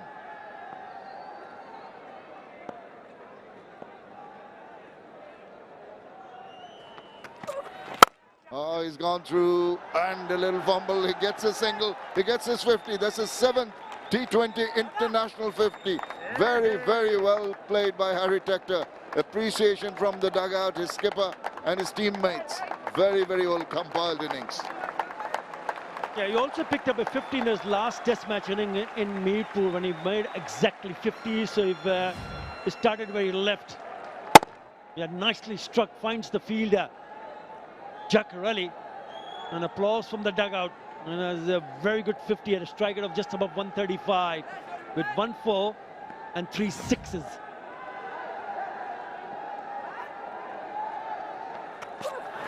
Yorker, but it's hit that over the top. Picked that up on the bounce, made it into a half volley and put it away for 4 runs. 159 for 4.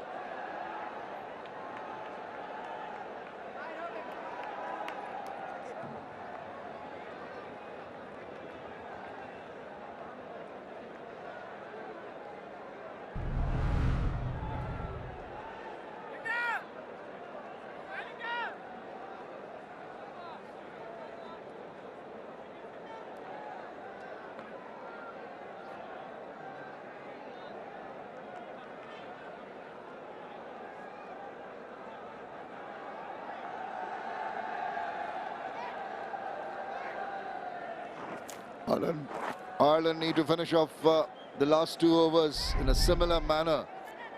This is the 4 of the last ball in the previous over. Nicely done. It was in the slot, full flourish of the bat. Very, very conservative way of hitting that ball, but to great effect. A couple of bounces into the fence. Width offered. Couldn't quite latch on.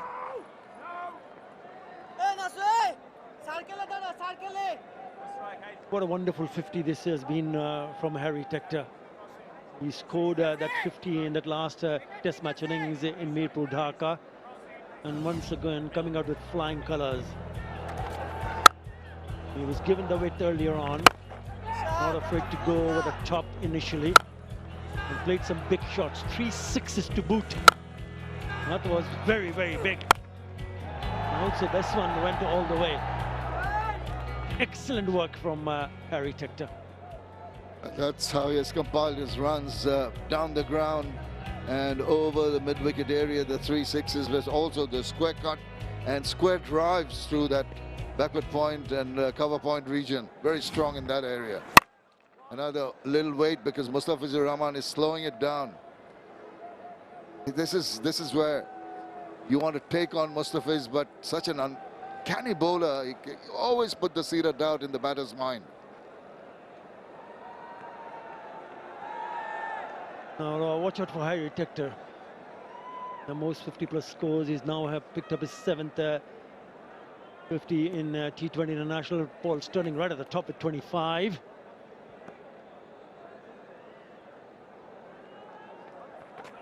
Tector. He threw the kitchen sink at that one. But unfortunately for him, and to the annoyance of 𝗿𝗵𝗃𝗃, it got the inside part of the bat, slithered away to the fielder there. Looking for a boundary which hasn't come so far. 3 singles in the first 3 deliveries, inside part of the bat. 32 in the last 3 overs. Get them going. At this run rate at 8.76, they'll end up scoring 177. They would probably thinking about 180, maybe 190. It'll be up to Mustafizur Rahman. Stem the flow of runs. And he does that so efficiently. Super. Over the years, that little subtle change of the wrist action gives you some results that batters are always foxed. Yeah, again, wonderful display of his wrist, subtle wrists. Goes just close to that inside part of the bat. Now just having a look at the... I have not seen Mustafizur Rahman reacting like that. If he was talking to the batter or the keeper, once again, slower ball, once again, the batter has to manufacture the shot, trying to put some effort into it. In the process, another mistimed shot. Just the 4 runs in the 19th over. This is precious. This is as precious as gold. The end of an innings, which was going at around 8.5 runs and over. And he finished it with a good ball, maybe a dot, maybe a single. Tector on strike. He's going to throw the bat at it. And he does, but it's up in the air. Now, 2 fielders converging. One has to call for it and has missed the line. It's the bowler himself who said, it's mine. Unfortunately, Mustafizur Rahman could not look at it and gauge the trajectory coming out of the night sky. But it is only a single at the end of the 19th over, 164 for 4.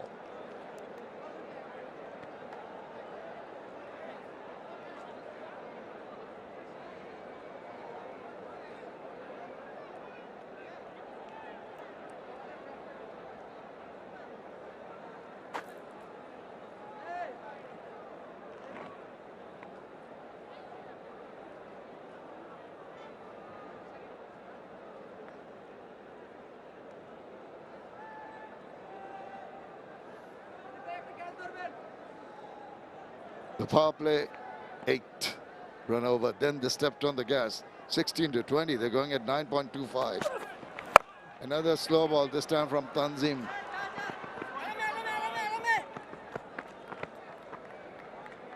Yeah, never easy for the bowler to go and try to go backwards.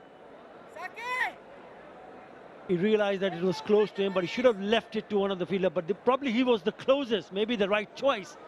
Just couldn't get close enough. Could have picked up his first wicket. But still a very good spell. None for 23 in the 4 overs that he has bowled tonight. Just a split second when he thought whether he should go for it or not. That made the difference. Again, telling the batter, now you've got to really hit them hard and place them in the right areas. I'm not going to give you any pace. But even now, with 137.7 in the last one, I think the batter could have done a little better. The crowd have got their voice at last. They're a bit quiet, but 5 overs back. But they feel that Bangladesh have done well to pull it back. The last 8 deliveries, not a single boundary.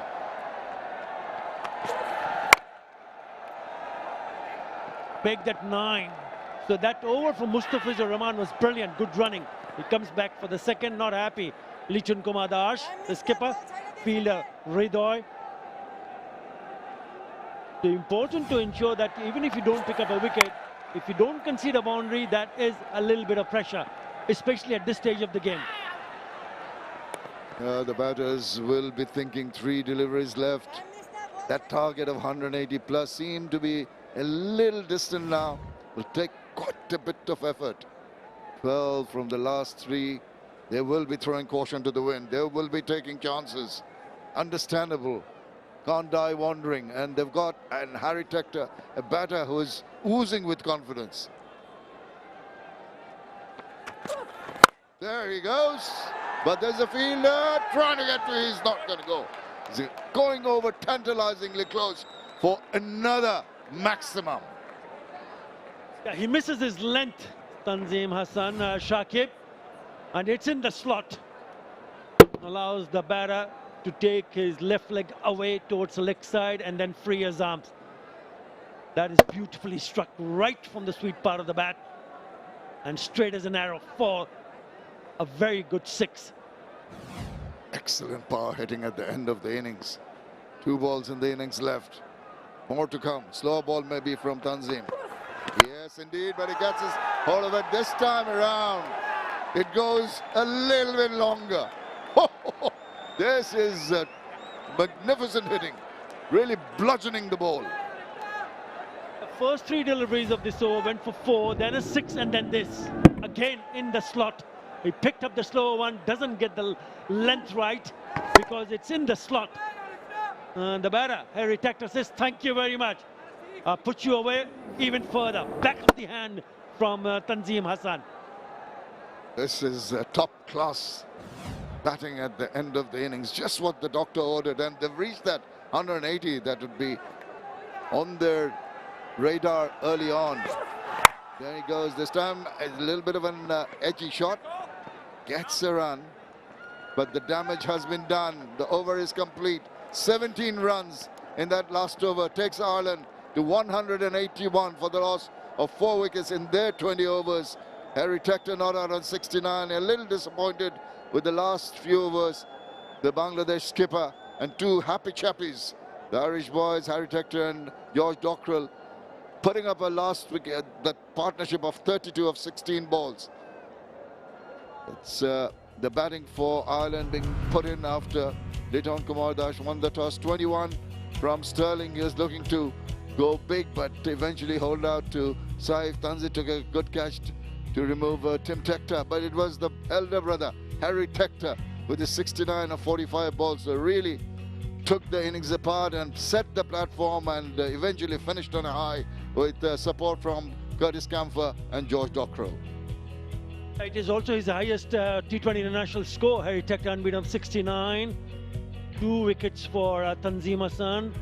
But the pick of the bowler, Mustafizur, even though he didn't pick up any wickets, none for 23, where the economy is 5.75. They really took on the bowlers, especially 𝗂𝗏𝗃𝗃. He went for more than 10 runs in an over. Right, let's go down and join Mazza. I've got Harry Tector, 69 of 45, your career best innings. Must be happy the way you batted?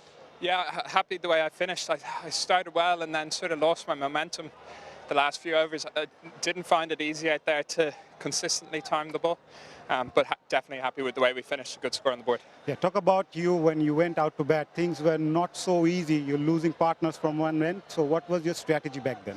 Yeah, well, I think it's the sort of wicket where if you try and overhit and bat in too high a gear, you can lose your timing, sort of like the way I did around the end of the innings. But I think you get rewarded batting in that sort of 4th or 5th gear, hitting good shots, trying to find the middle of your bat, and hopefully find the gap as well. Tell us more about your experience playing here. You played for Sylhet last year in the BPL, so that experience helped you? Yeah, for sure. I think anytime you come back to a ground or a country that you have a bit of experience and you try to use it to your knowledge, it doesn't always come off because you have to still be present at what's happening at the other end and watching the ball hard. But yeah, certainly tried to draw on that experience tonight. Yeah, you mentioned about the surface, 181, good enough target to defend? Hopefully, yeah, hopefully. I think definitely difficult cross seam. But yeah, I guess the proof will be in the pudding this second innings. All the best. Thanks, guys. Thank you, sir. Very confident young man. The target for Bangladesh when they come into bat, 182. Going to take a short break. Please join us for the chase.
You must have enjoyed this, Isabel.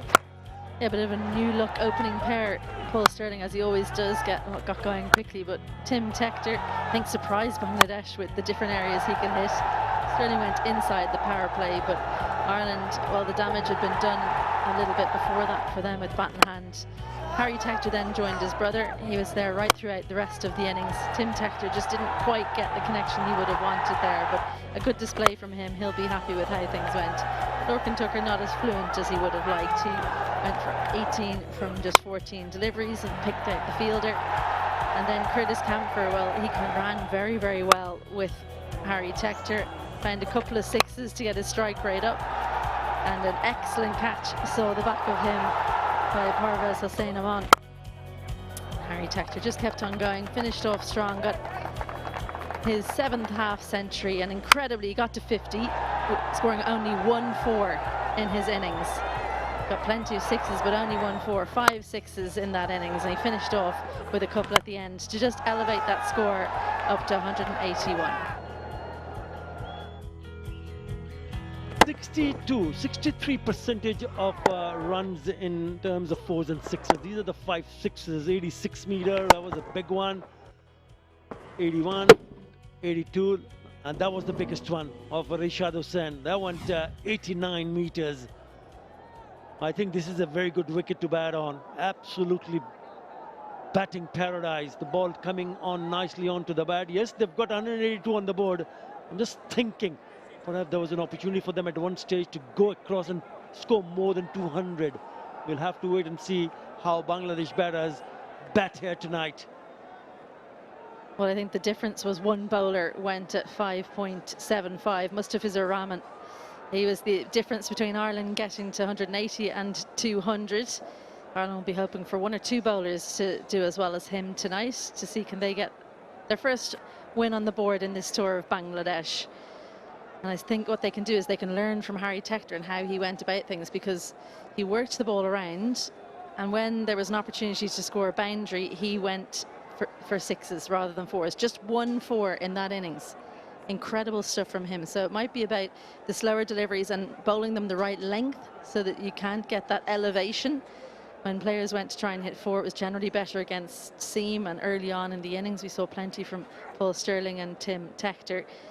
But when going for boundaries later on and in the back end, the sixes were the things that, the shots that got Ireland up to pretty defendable total. They'll feel confident going out here that they can defend 181, especially with some new bowlers coming in after some injuries. Yeah, when you talk about defending, 9 out of the 14 times they have defended 180 or more, Ireland. So whenever they've crossed 180 batting first 14 times, and 9 times they've defended that. Let's see how this pair goes on. Their explosive pair of Tanzid Hassan and Parvez Hussain.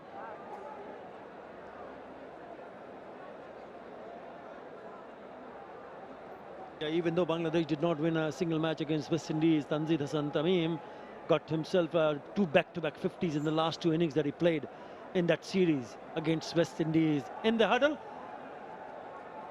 yeah, I just wonder what's being said, because this is basically the start. I think Paul Stirling will be saying this is the beginning of our prep towards that World Cup, and it's a difficult group for Ireland. So they've got to come together. They're taking their time. They should be out there in the middle, but Paul Stirling obviously feels like he's got some words that are important to get out there before they take the field here. A win here would mean a lot to this group. It's been a tough 12 months for them, especially in terms of short-form cricket. Yeah, they've got runs on the board. Runs on the board is always a pressure, because if they can manage to pick up early wickets, then more pressure. They can push the opposition on the back foot. But they've got to bowl well here, because this looks a very good batting surface. The car are in line and length, and they've got to be spot on. And what you spoke about, taking the pace of the ball, might just turn out to be the key, because if you look at someone like Mustafizur Rahman, he was a difficult customer. The most difficult one. He hardly went for any runs, less than 6 runs in an over on this surface, whereas the team, Ireland, went above 9 runs in an over. Tanzid Hassan has gone across 1,000 runs in T20 internationals, 10 50s. He's an explosive bat, and his partner also very explosive. The 2 left-handers in the middle. He has 100 and 350, strike rate of 131. They need to start well because this is a kind of a total where you really cannot afford to relax. Ireland opting to go with the left-arm spinner to start things off. I was wondering would they, even though it was two left-handers, but it's something that he's become used to in his short career. He'll generally just bowl one in the power play. Then we'll probably see Mark Adair, Josh Little as well. Barry McCarthy's the other option in the power play. Fielders out, deep mid-wicket and long on. Everyone up on the offside.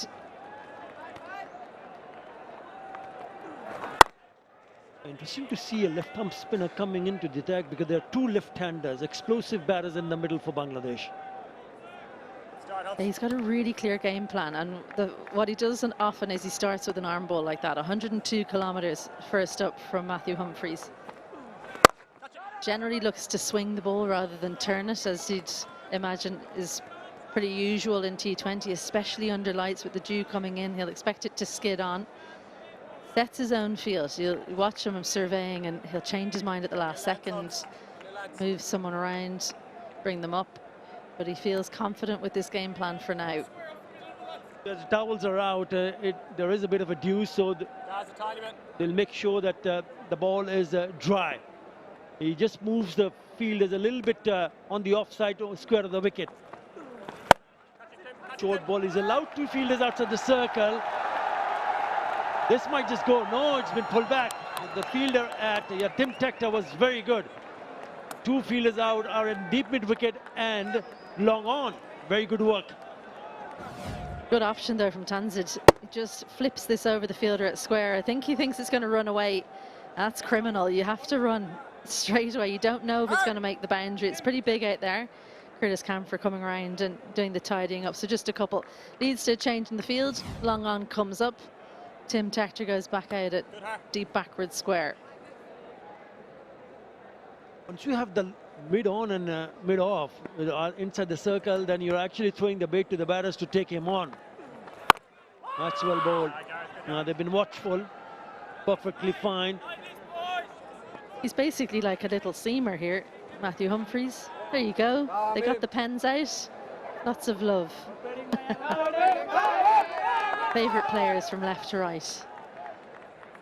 Yeah, little seamers for Matthew Humphries. He hasn't bowled below 100 kilometres an hour here to the left-handers.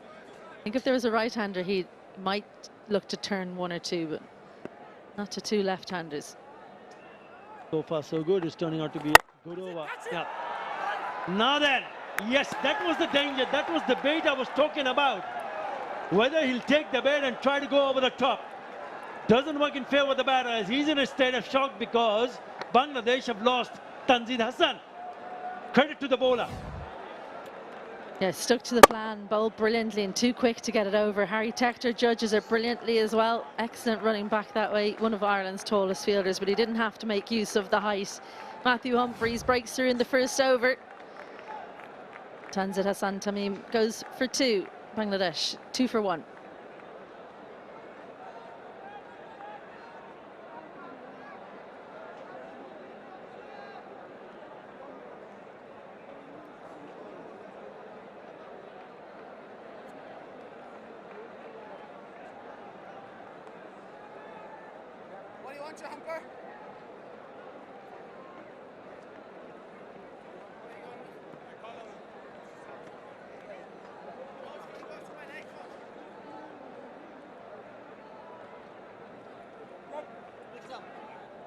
Lichun Dash is the new batter at number 3, the skipper. But what a start for Ireland. A wicket on the 5th ball of the first over for Matthew Humphries, who was eyeing to play it over the top. Just doesn't get underneath it. Doesn't really free his arm. He was the moment he played the shot, it looked that he was in trouble. Yeah, the sound off the bat is awful, isn't it? It's a sure sign that you've not caught it at the meaty area. Has a look. Don't blame the bat. Wrong delivery, round the wicket. Lichun Dash.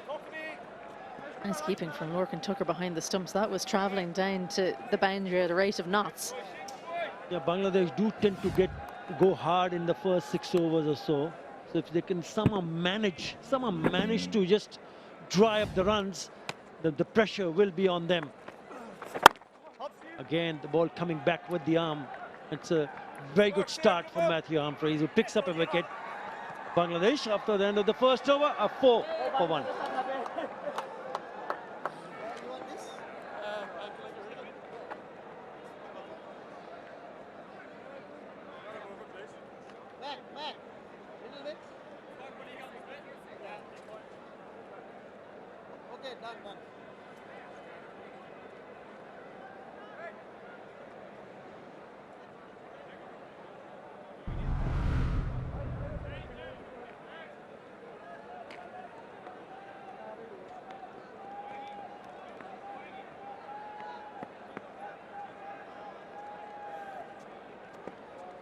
Well, the skipper is in the middle and he's also the leading run scorer in T20 International for Bangladesh. It's a very good start for Matthew Humphrey and Ireland. 4 runs conceded and also picked up the prize wicket of Tanzir Hassan, who got back-to-back 50s in that series against West Indies. Mark Adair finally back and in the 11. 128 wickets for him, experienced campaigner. He's the leading wicket taker for Ireland in T20 Internationals. Massive boon for Ireland having him back. Not just him, Josh Little as well. He's had to have surgery on his knee. Mark Adair, you saw him warming up. He had those kind of one-sided tights, just one leg covered, his left knee. But has the ability to swing the ball both ways and also has a number of slower deliveries. So he's actually going up in estimation right around the world. Should be taken. It is. They picked up 𝗵𝗃𝗃 and Mark Adair in his very first over, just like his teammate Matthew Humphries, has picked up a wicket in his very first over. Bangladesh fans stunned. Well, 2 Tectors in the catches, in the runs and the catches. Tim Tector, an easy catch for him. Into the pitch here from Mark Adair and nice and straight. Just looked like he wasn't sure what to do there. 𝗵𝗃𝗃 and Tim Tector got his feet sorted out. That was key because he looked like he might just take a tumble. Mark Adair back into international cricket, breaks through straight away. 𝗵𝗃𝗃 goes for 1. Bangladesh in early trouble, 4 for 2.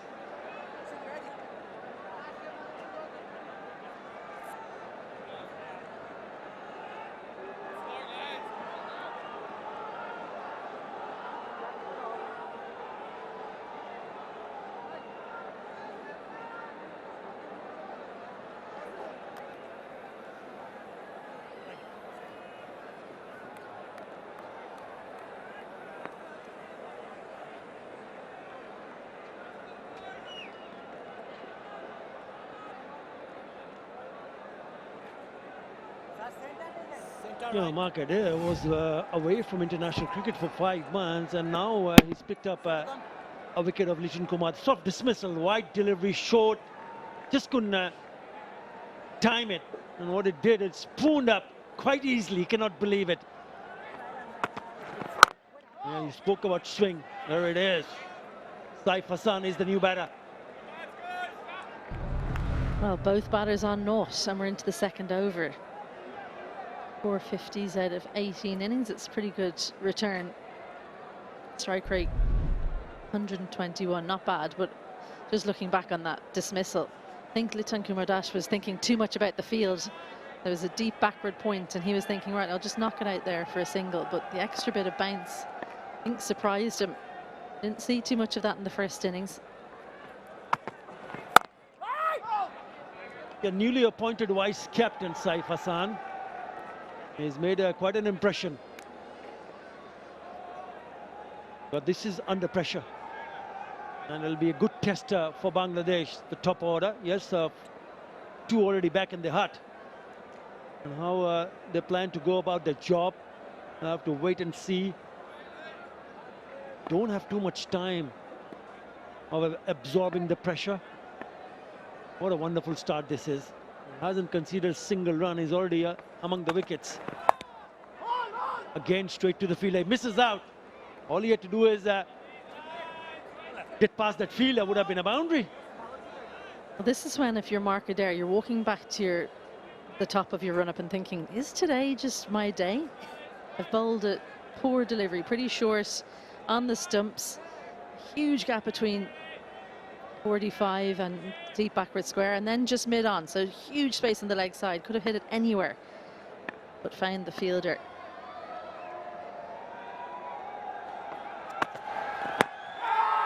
Again, a hint of movement and coming back into the right-hander. Are they going to go upstairs? Don't think so. What a comeback over for 𝗂𝗃𝗃. It's a wicket maiden. Bangladesh 4 for 2.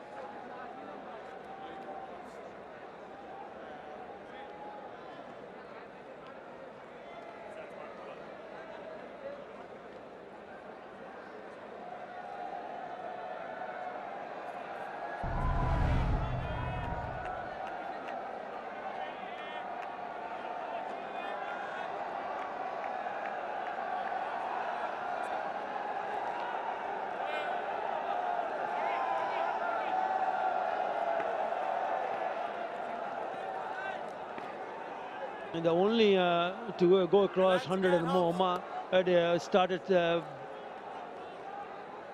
really good, picking up a wicket in his very first over after a 5 months break due to the injury, the surgery.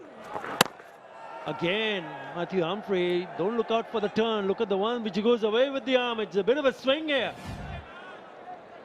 Yeah, absolutely. So that's the definition of caught in the crease right there. Neither forward nor back. Well, hey, that might be a good appeal. He lifted his foot. I think they're going to have a look here. Lorcan Tucker asked the question, and they are going to go upstairs. You just never know. TV umpire to director. We have a umpire's review for stamping.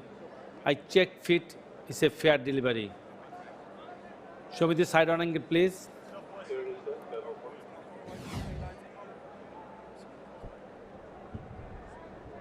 Keep rolling. Keep rolling.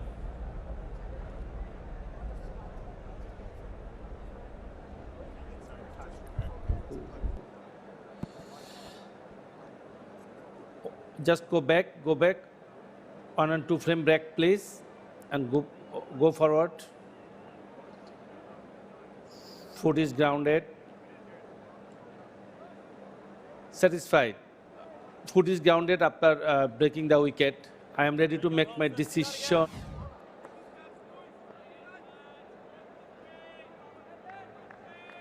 Just in the nick of time, 𝗃𝗃𝗃 not out. It was up in the air. They placed it just before he broke the stumps.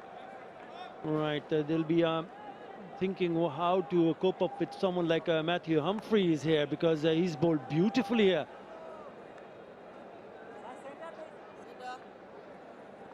We haven't seen him bowl anything other than arm balls. 9 arm balls. And that's only something he's added in the last year or so, the arm ball. He's got a great understanding of it. The field for the right-hander. Deep mid-wicket, long on out. Slip in as well. And it's a little bit cooler. It gets a little bit cooler in the evening, so it might assist the swing because of the weather, the dew.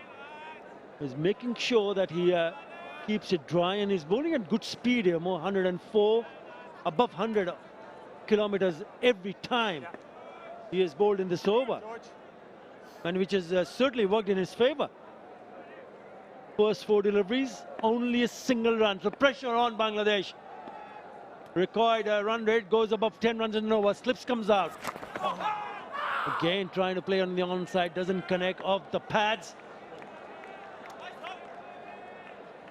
Well, they've got to get to grips with this, and they've got to get to grips with it fast, Bangladesh. That's, again, another little seamer. What would you do if you're just facing a left-arm seamer bowling around 100?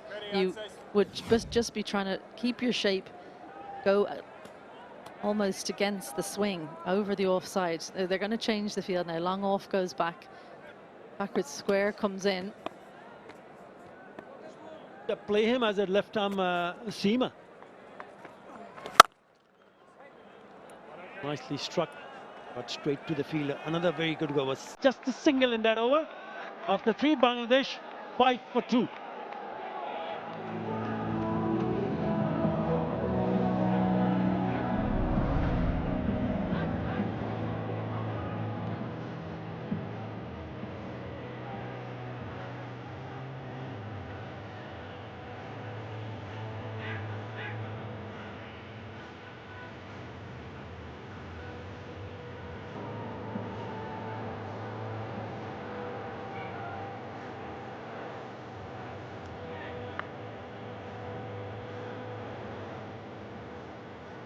Excellent. Very good start for Ireland. Not a great one for Bangladesh. Already 2 down on 5 on the board. He started with a wicket maiden. Just making sure that he's got the fielders at the right. He's just asking the fielder a deep square leg to go to his left.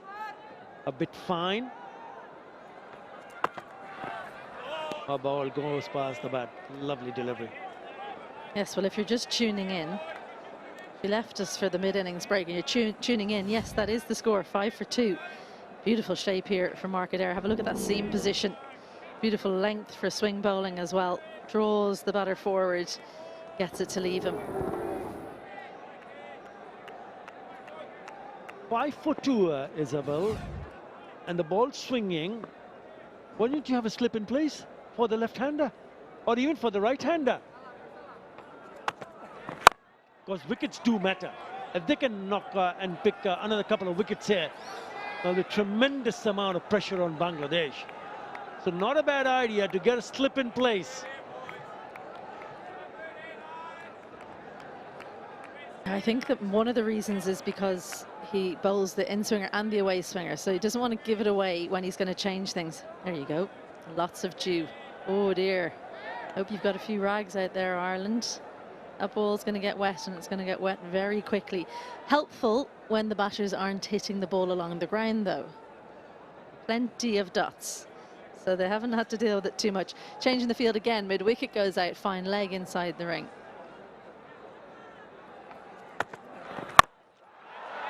Straight away, that is great captaincy. George Copeland takes the catch, and he was sent to that direction just before he delivered that ball.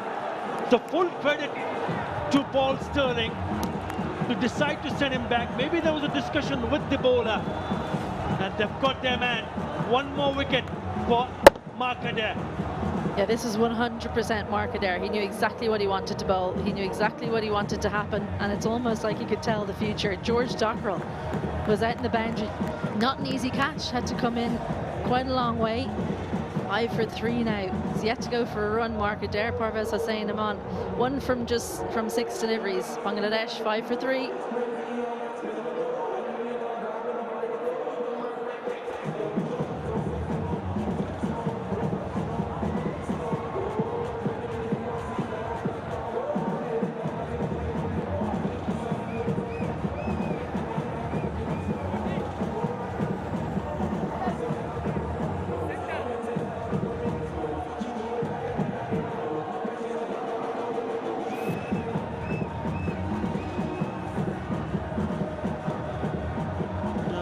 Comes 𝗂𝗃𝗽.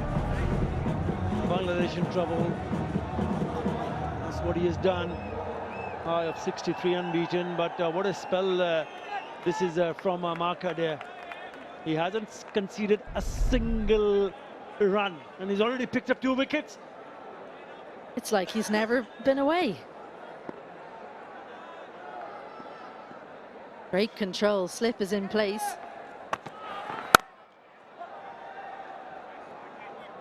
First run off 𝗂𝗃𝗽 goes straight to the fielder in the deep.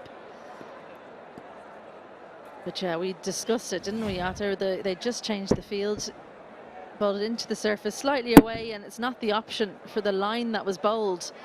Because the fielder was out there, decided to take them on. There were so many spaces on the offside he could have chosen. And you saw the delivery going away from the left hander. So instead of trying to pull it towards the leg side, better option would have been to go towards point or even squarer, with the ball swinging away from the left-hander. So take nothing away from 𝗂𝗂𝗧. Full credit to him. Well, again, dangerously close to that fielder. Yeah, early slower ball from 𝗂𝗂𝗧. It wasn't far away from either fielder. Look, rolls his fingers down, balls it into the pitch. And then Tim Tector thinks, I'm in with a chance here. Doesn't find him though. 𝗂𝗂𝗧, welcome back to international cricket. Second fastest man to 50 international wickets in T20 internationals, remember. So he's someone who learned very, very quickly.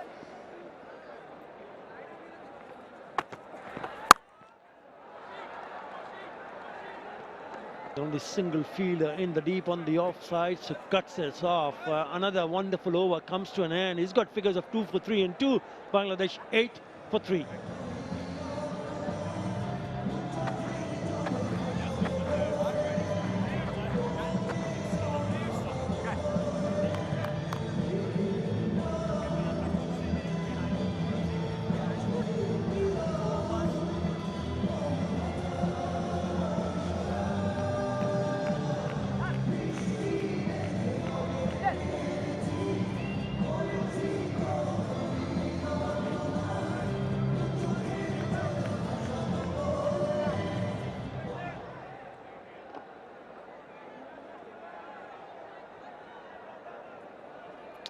Six, 7 and 8, Jackarali, Rishad Hussain and Nasu Ahmed.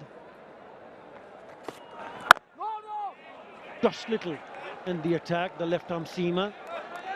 And straight away holds a really good length.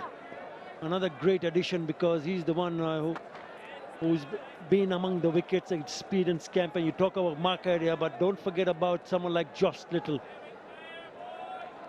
Yeah, he's had a pretty lean time of it actually in internationals for a bit of a while. Struggle with injury. Latest one has been a side strain. He's an exciting bowler, but probably hasn't had the performances to back up his promise in the last 18 months or so. Generally just not been able to find the line. What he does have is the extra pace. So that's the exciting thing. And it's not just the pace, it's how late his wrist whips through his action. So it comes onto you a little bit more quickly than you think. But for Ireland, they'll want him to just get a little bit more consistent. They want him on the pitch more as well. He's been injured, only 26 years old though, so there's still plenty more cricket to come from him. After the end of the 4th over, Ireland were placed nicely at 40 without loss. Bangladesh 8 runs in the first 4 overs. You've picked up another single due to that wide in the previous delivery. Again, a wide. Oh, would you have given Humphreys another over? 1 for 5 in the first 2 overs that he bowled?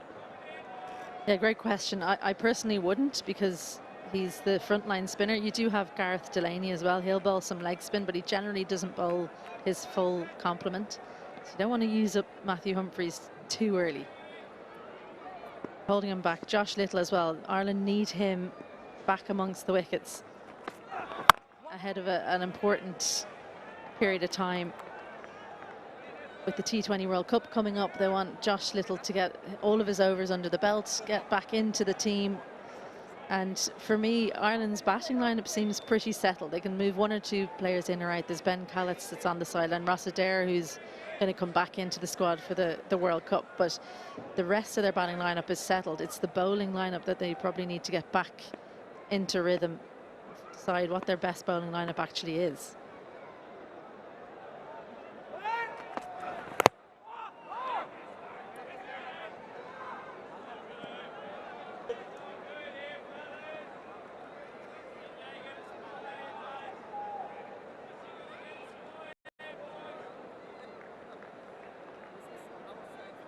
Played for Gujarat Titans in IPL in the year 2023 when he picked up 10 wickets.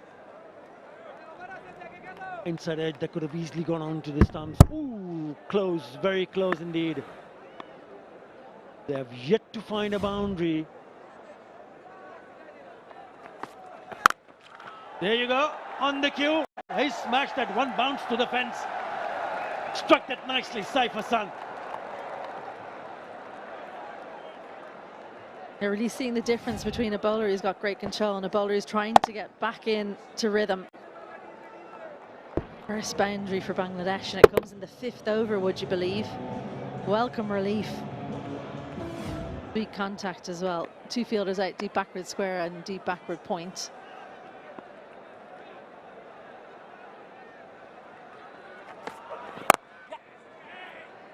Yeah, better. Has the ability to bring the ball back into the right-hander, Josh Little. And it is pressure not only for Bangladesh but for someone like Josh Little, because it's such a wonderful start from the other bowlers who bowled before him. So you want to continue to build the pressure. He just released by giving away that boundary. It's interesting to me that he's being brought in the 5th over, so being protected a little bit. He's not being brought in left arm trying to swing it really. You don't generally get that swing in the 5th over. And on the shorter side, they'll take on the fielder, George Dockrell. It will be one. Best over so far by a long way for Bangladesh. After 5, they're 17 for 3.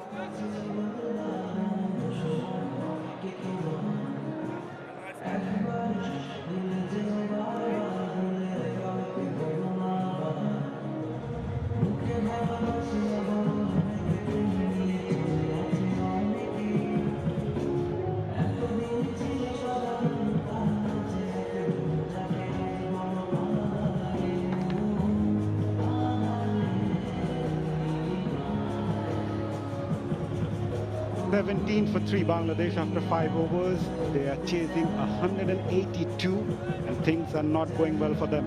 But for Ireland, been a wonderful start for the visitors. Batted well, finished well, and now started off well with the ball. Here comes Barry McCarthy. The best of 4 for 30. 𝗵𝗡 gets a single as it brings Eddie Rensford. Eddie, what a start for Ireland.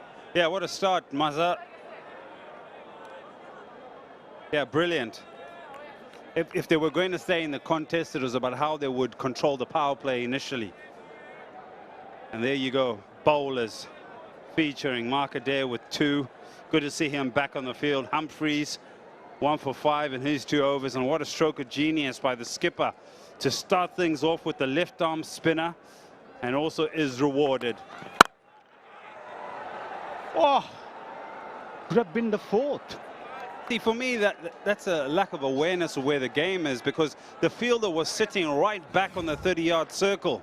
You're controlling the game. You've picked up 3 wickets in the power play. You should be looking to close off the single, sitting on his heels, and he's got a long way to make to try and take that catch. So, yeah, those are the small nuances when you're controlling the game, as Ireland is doing right now, to stay in control.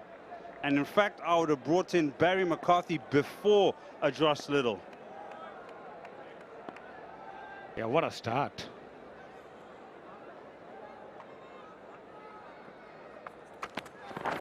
Gone! 4th wicket down for Bangladesh. Barry McCarthy strikes right away. And that's why he should have been brought into the attack straight away as a 2nd option or the 3rd option, because he's a wicket taker. Yes, Barry McCarthy. Let's go through the gate. Let's light up the furniture. It's a brilliant piece of bowling. Good skill to get the off-cutter going, and Ireland in full control. Saif-Hassan has to go for 6. It's 18 for 4.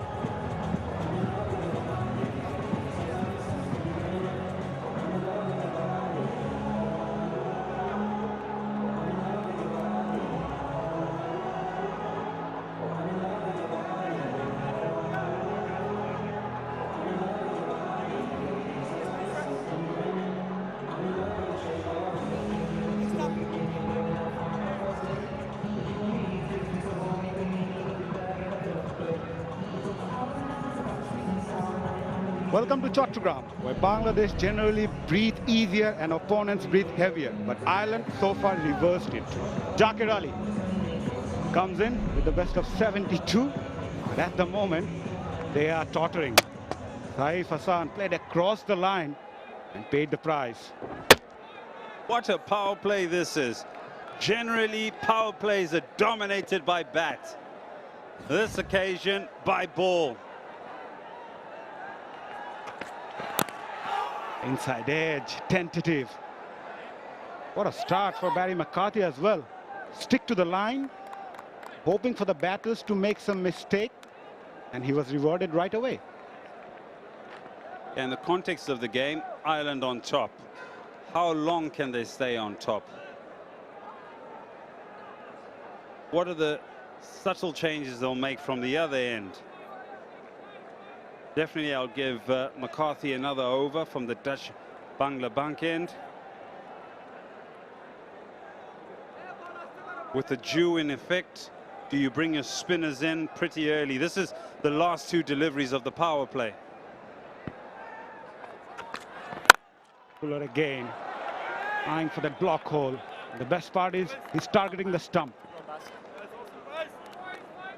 140 clicks that last delivery. Didn't play the second test match, so chomping at the bit to get back out into the middle. This over hovering above 135. 2 runs off the over, a wicket, final delivery of the power play.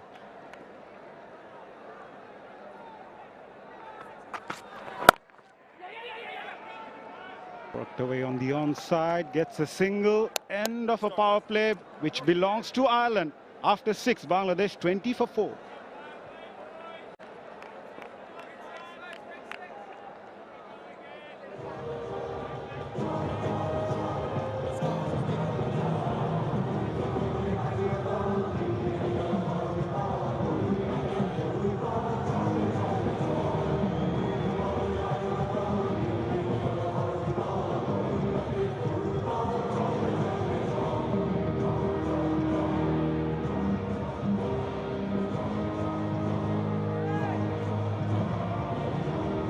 This is Bangladesh's lowest power play score post 2024 T20 World Cup. They are 20 for 4.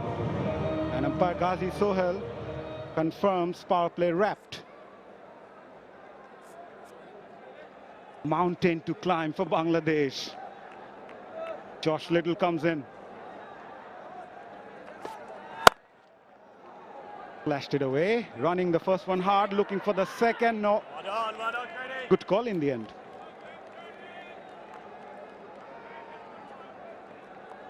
You can see the ball being tossed around. But let's have a look at a power play.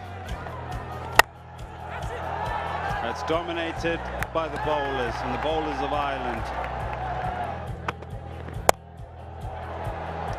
Nitin, the next batter to go, and another Tector takes the catch. Markaday back in the side, he picks up his second wicket,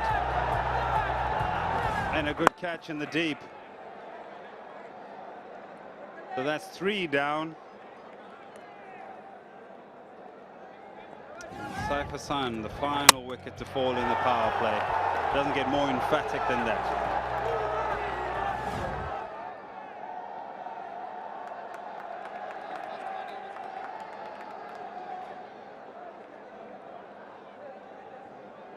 Great to see him back on the field, contributing. Such a key performer is a Markaday. With Barry McCarthy, then if Josh Little can hit the straps and the heights that he has shown in the past, change of angle for him.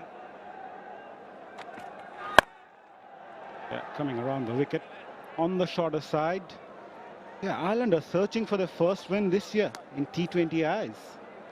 In fact, they've just won 1 match post 2024 World Cup. So it's a great platform for them, great start.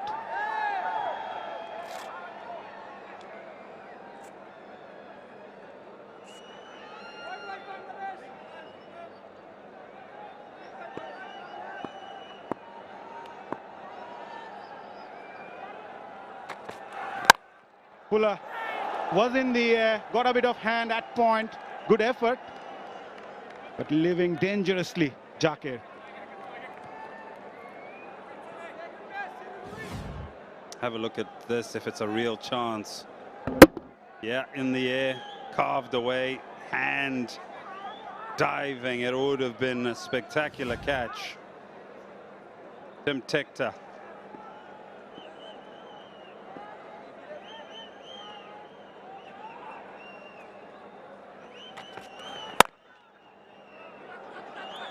And in front of square this time around, 𝗃𝗧𝗏 rode on top of it, but still won't find the boundary. A bit of hesitation as well. That's the last thing they need at the moment, Bangladesh. Imagine a run out now, Maza. Absolute calamity. Wouldn't go down well in the dugout. But Josh Little just encroaching onto the danger area. That red strap that goes down the wicket. And a warning straight away to get out of there.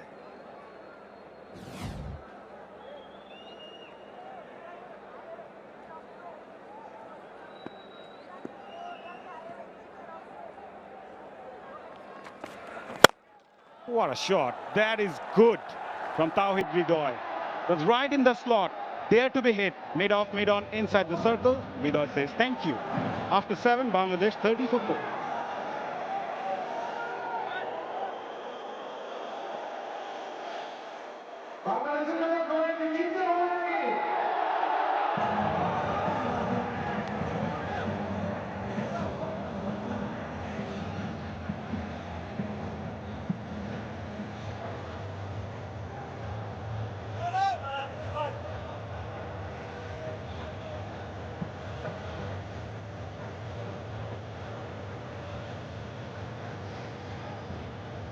Well, Bangladesh are stitching their fabric now. The World Cup will show how strong it is.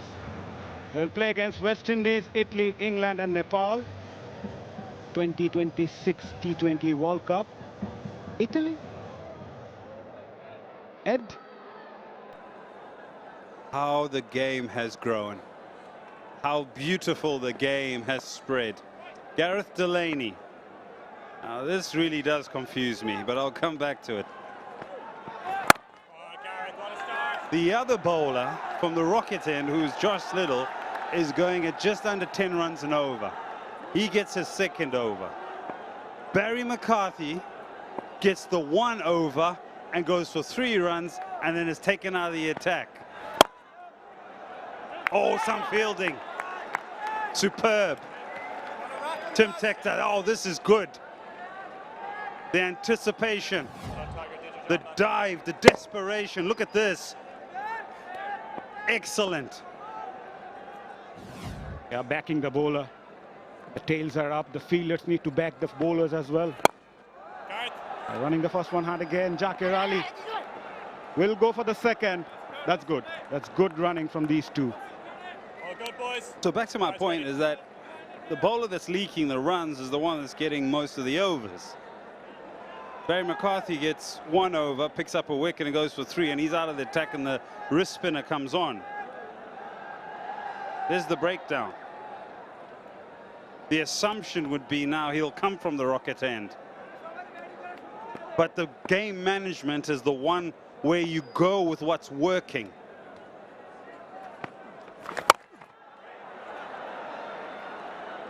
And to create a little bit of balance here is that perhaps you want your spinners with the larger boundary away to their right, which would be from the Dutch Bangla bunk end. So for me, looking to go through the leg side, 70 plus meters away to that particular part of the ground. From the Rocket end, that straight long on, deep mid wicket is about 57 meters. Cut away, finds the gap, will get a boundary. The pressure is slowly releasing now. The change of bowling, as you mentioned, 2 boundaries in this over so far. And he's going to face some challenges right now because that ball is picking up moisture. A lot of towels out there, and he's got this one wrong, and it's really well played because the width's on offer, but you've got to pick the gap, and he does. Touch disappointed. disappointed. Need to build that pressure. They have the momentum.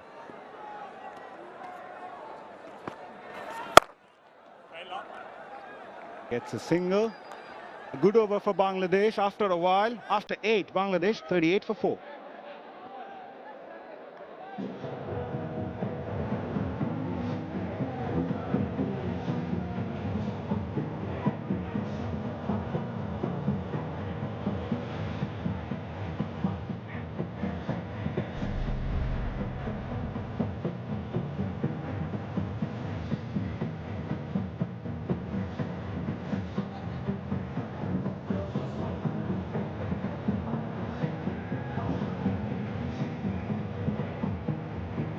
Still Bangladesh are way behind Ireland.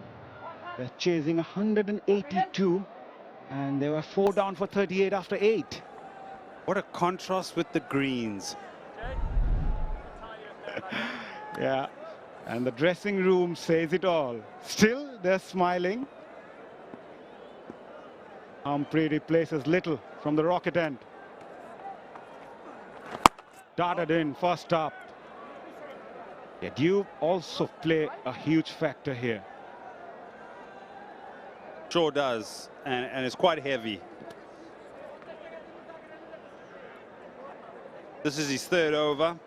2 overs inside the power play, 1 for 5. A bit of rebuilding process, but at the same time, the 2 batters need to keep an eye on the required run rate as well.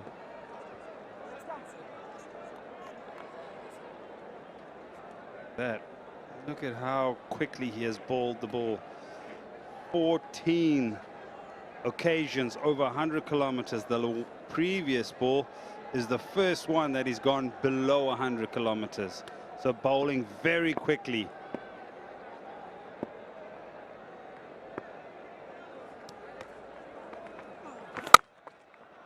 And a lot quicker. Driven nicely by 𝗿𝗍𝗍. Won't get the boundary, but still these shots will give them a lot of confidence. Have a look at his previous over. Quick. Difficult to get away. You can see how much body and arm he's putting into every delivery. In that over, everything was 100 kilometers plus. I like your point, Mazza. Required run rate. Approaching 12.5. It's 12.26 right now.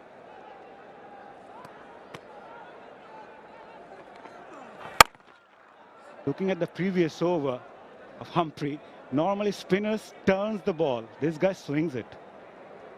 I like his approach because I think it's a clear discussion in that if he's going to try and slow it up, Bangladesh batters maybe would really go after him. But because he's such an accurate bowler, if he can get his speed up and make it difficult for them to get him away with very limited width or opportunity to get underneath the ball, it has proved quite successful. Nicely bowled again, hardly giving anything. 𝗏𝗏𝗍𝗍 wanted the single. Yeah, just Matthew Humphrey, born in Belfast. Oh, he's just told him, hang on. That is my call. I wanted that run. I was going to the danger area. He calls there, sent back. Non-striker, ball watching. Oh, they got a ball. And then maybe can make up. A little bit of a disagreement. Goes for it hard, pace behind the ball, still protection in the deep. 𝗏𝗏𝗍𝗍 is livid. After 9, Bangladesh 43 for 4.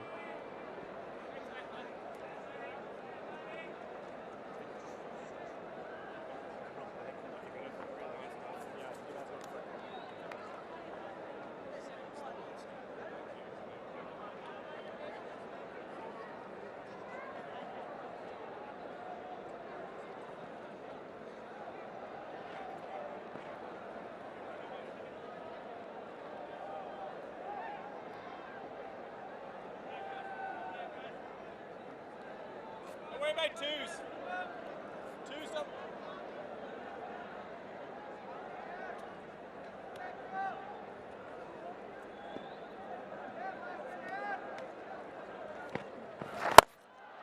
Goes down the ground. Goes all the way for maximum. Bangladesh need more of those. Can Tawhid Hridoy deliver something special tonight? Yeah, much needed. Blow this. And it's also a reflection of how good Humphreys has been, because the wrist spinner will not have the control of the speed that the left arm finger spinner would have. And so he tosses it up and the batter is able to get underneath it. This partnership, 31 of 22. We're reaching the halfway stage of this run chase. They'll need a lot more of those. Yeah, they need that momentum. They need that positive intent.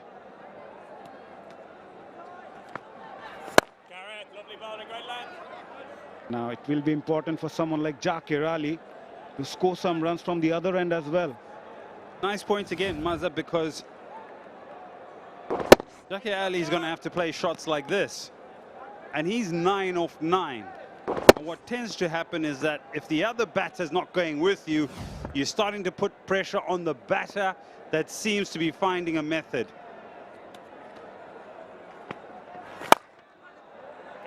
Still content with single. 51 for 4. We're into the 10th over. Bangladesh chasing 182. Required run rate inching towards 13.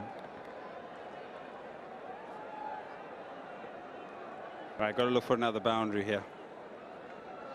Has to change this over into a double-digit over. Making some room once again. Very good field setup from the Irish captain and the bowler as well. I did mention it in the first innings that I've enjoyed the intensity.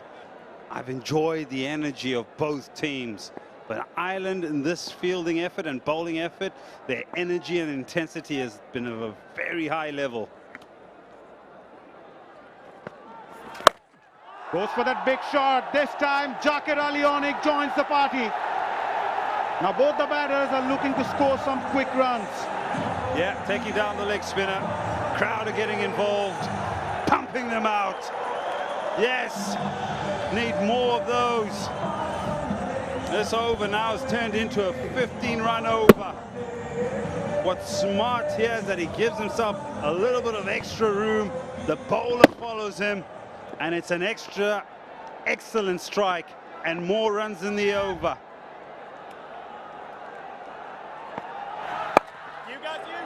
Running the first one hard again. Looking for the second.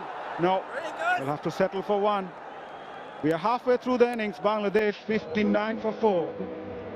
It's also time for a drink spin.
Bangladesh in all sorts of bother early on, losing wickets at regular intervals, and now with their backs to the wall, Tawhid and Zakir Ali are trying to put up a fight, putting a partnership of 41 of 27. A lot of work to be done, but excellent from the bowlers, 𝗂𝗃𝗽 in particular. Look at those figures. 9 dot balls in his 2 overs, 2 wickets in just the 3 runs. Exceptional. His 2 wickets worth having a look. Well, his first over was a wicket maiden. Remember, he's coming back to international cricket after a bit of a layoff, and then he gets the captain first up. 𝗃𝗺𝗃𝗃 did not hit that where he meant to at all, and then 𝗃𝗺𝗃𝗃 fell into a bit of a trap. Good catching as well. Ireland's fielding has been exceptional. Really backed up their bowlers. They've only gone for 3 runs in a spell.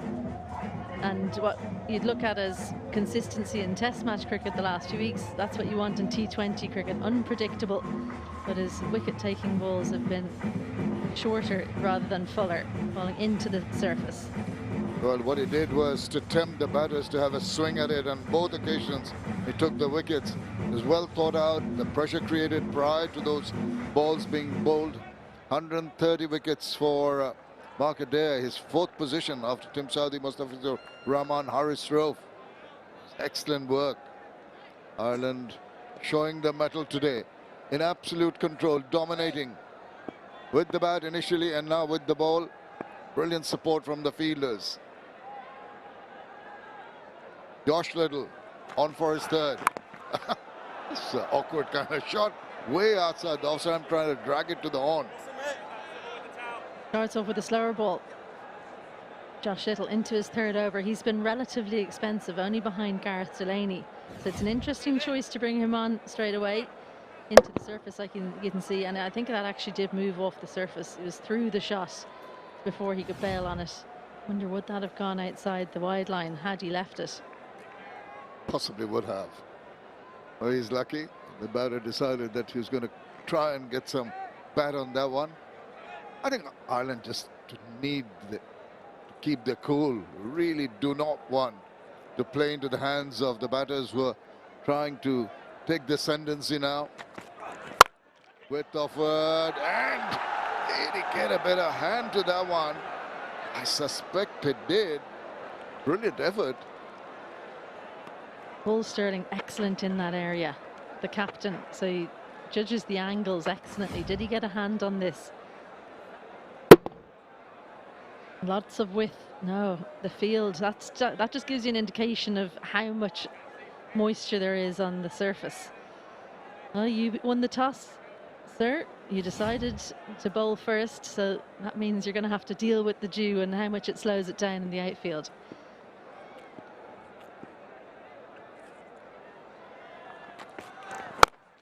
That's a very compact looking shot. Found the fielder in the deep. Single is all they can muster. I tell you what, when you won the toss, you'd have thought that if you're bowling second, side bowling second would have problems gripping the balls, particularly the spinners. Ball would skid and come on a little bit better. Hasn't worked that way at all. Ireland have had other ideas.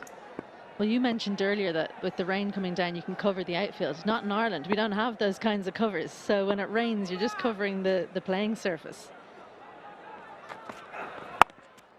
Nice change up again from Josh Little. So we don't have those lovely covers that go all the way around the outfield like you'd have in lots of countries. So when it does rain, you've just got to get out there and deal with it. So I suppose no team better to deal with these conditions than Ireland.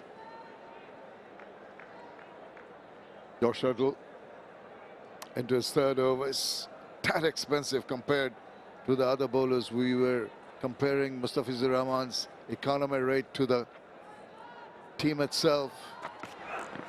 The other way around, once again trying to hit the ball too hard, trying to manufacture that pace off the bat to another slower delivery. That's been bowled very, very well intelligently by Little. Well, they had someone to watch, didn't they, Ireland, in the first half? You just mentioned him. Mustafizur did brilliantly with the slower deliveries into the surface. As long as you don't get too full, very difficult to get the timing off this pitch. And Ireland have their field well set right now. 3rd and fine inside the ring. Something's got to give. Big shot coming. Not allowed that. Excellent work. Not from the border, only when he slowed it down. And again, Excellent work. Just a single, 7 runs from that 11th over. 6 for 4.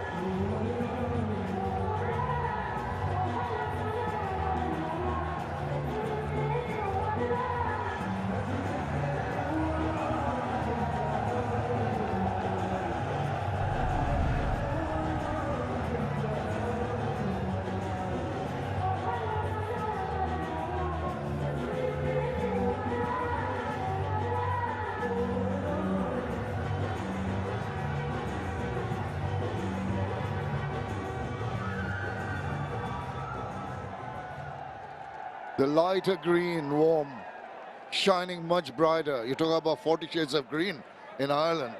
Well, everyone will be happy to see that lighter green take the ascendancy right from the word go. They have been in absolute control of this game.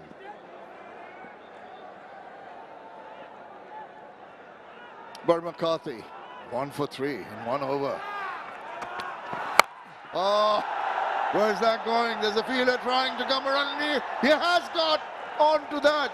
I think Josh Little has managed to grab that. Another stunner. They have been electric in the outfield here, the Irish. Back on and back into the wickets. Just came on and once more too quickly. Josh Little judges it beautifully, and have a look at how he manages to just pluck that out of the air and has the wherewithal to keep his hands up so that the ball doesn't touch the ground. Well, Barry McCarthy, great bowling change. That's the end of 𝗂𝗂𝗃 Ali. Goes for 20. Bangladesh 66 for 5.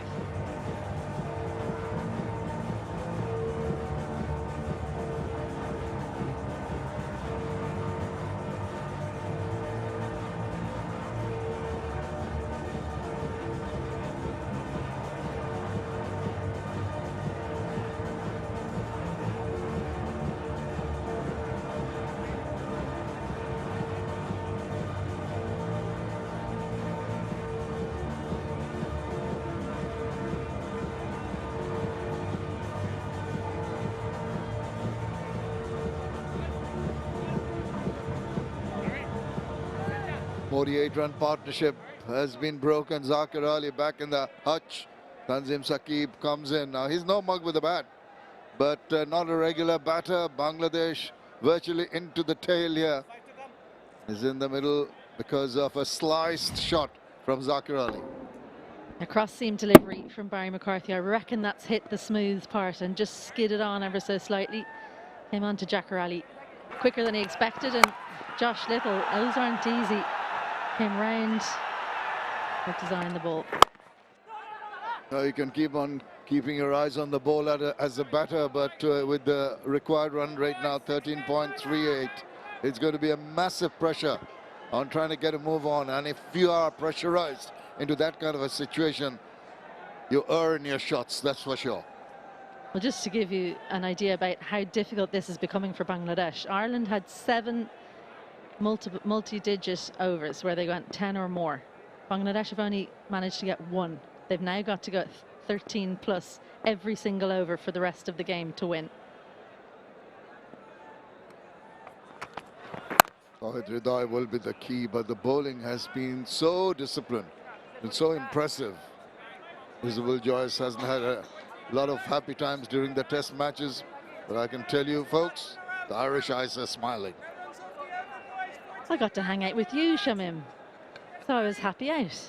And look, Ireland, well, they didn't get a win. I think there were lots of good things throughout that test, but there's no doubt they have a lot more experience in the T20 arena. They've got experience coming back in.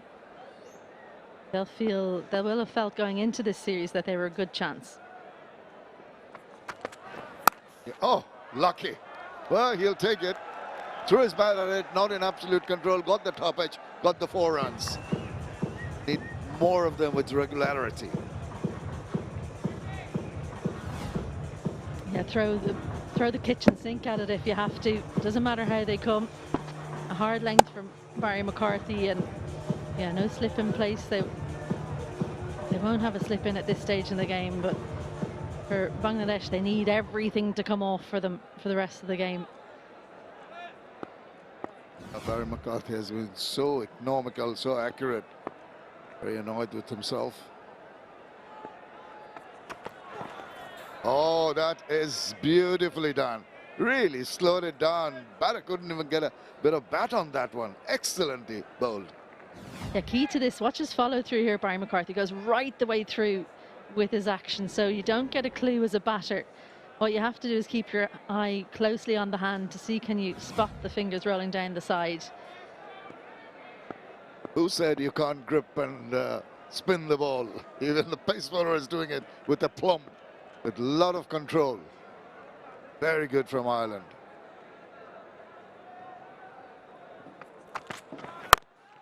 That stood up to be hit, but in the mode they are in, getting the sweet part of the bat is becoming very difficult. 71 for 5.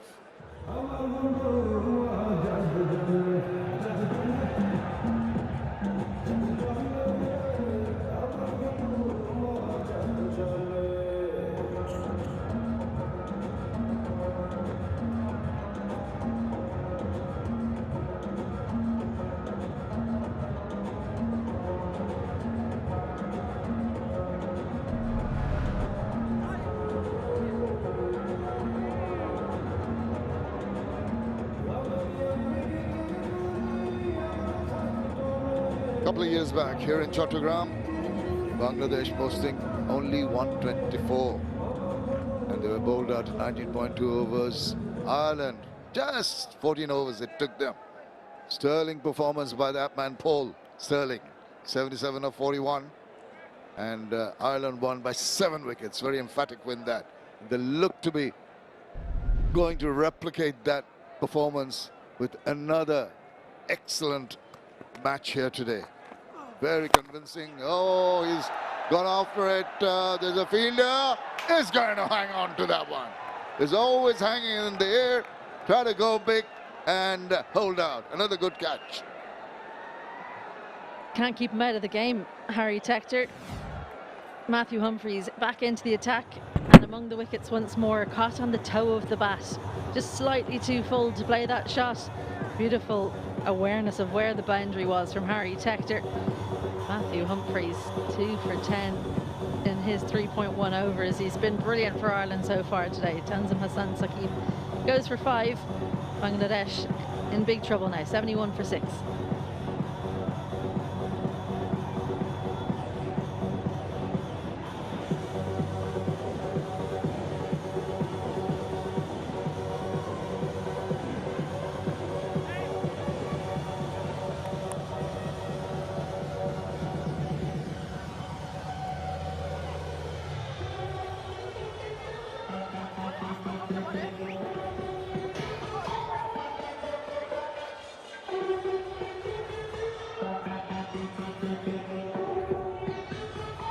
Bangladesh staring down the barrel of a gun, and there's the catch now taken by Harry Tector, the 3rd one in the innings, at the innings with the bat, and he has had a superlative game. Very well judged in the deep. Not easy when you know that you're very close to that boundary line. The triangles and the advertising, nicely keeping his balance.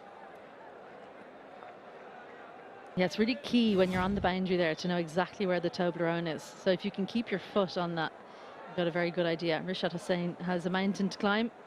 Best of 53, he'll need that and some.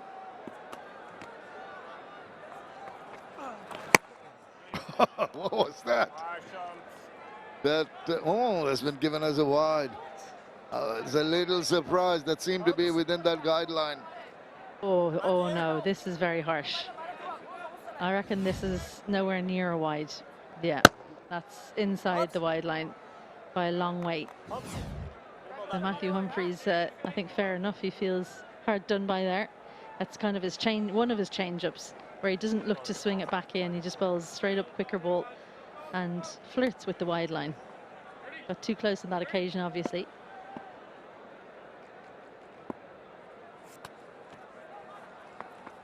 Oh, now that is a wide.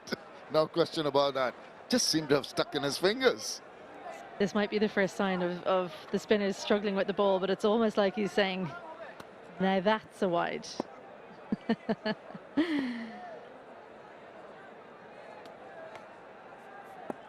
Wicket wide so far in this over. And a dot ball. Has it all. That one, a regular delivery, you'd have to say.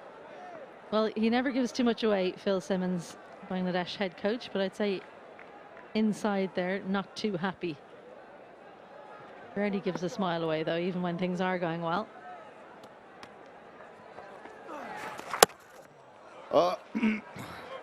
That's another wide. But there are, you know, there are two guidelines even closer on either side. These days, sometimes if you're close to the leg stump, sometimes you're within that, the other guideline that's been added on, might not be given a wide. It seemed to be just going past that on the onside. Some leeway given to bowlers when they're bowling down the leg side in particular. And a regular ball again. Yeah, well, Ed Rainsford came on and said he would have bowled Matthew Humphries all of his 4 overs earlier. And this is the indication of why. It's over 3 wides in it. 1 was harsh, but 2 clear-cut wides. Just giving indications that he's struggling to grab onto this. That's going to be close, yes. Always seem to be straightening, always seem to be in front. Umpire just sort of, just a little while. And up on the dreaded finger, he's going to ponder a review. I suppose that take one anyway. Yeah, they've taken it. They've taken the review.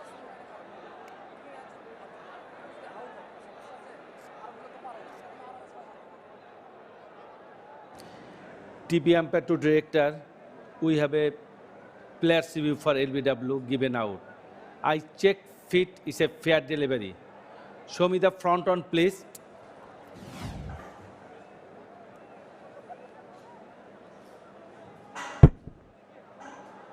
Ball appears close to the bat. Can I have 𝗬𝗪𝗧 for confirmation?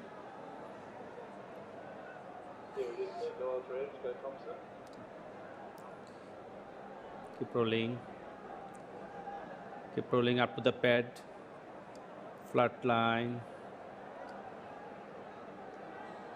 Satisfied. No bad in ball. Ball tracking, please, when you're ready.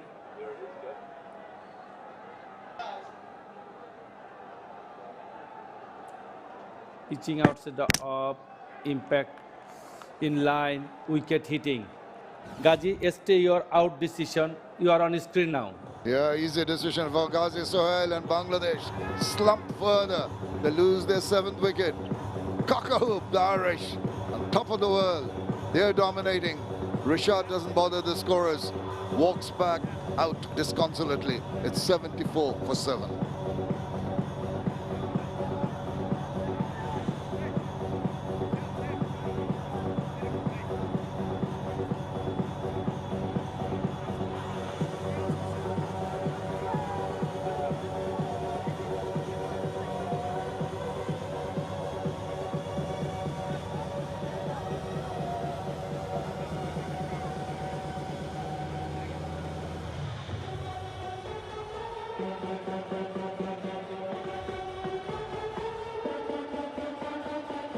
Well, Bangladesh keep on losing wickets. They've struggled right from the word go.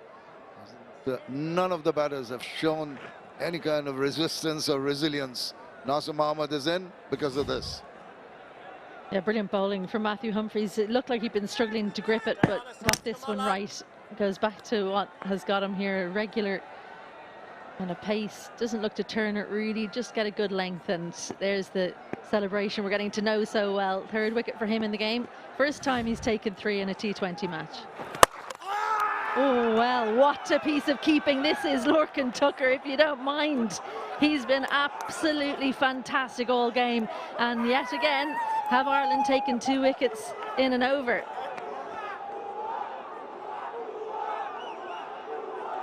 Decision pending. Stumping attempt. TV umpire to director, we have a umpire's review for stumping. I'm just waiting for. Okay. I check the feet. It's a fair delivery. Can you show me the side on angle, please?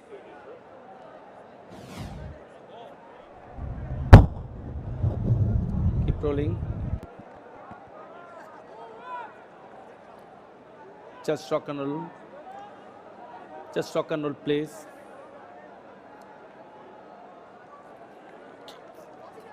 Can you show me the opposite angle, please?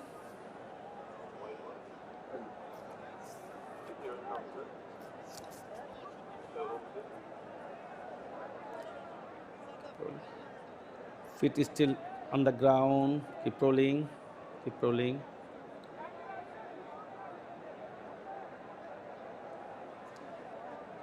Just freeze the replay. Foot on the air and belts off. I am ready to make my decision on big screen.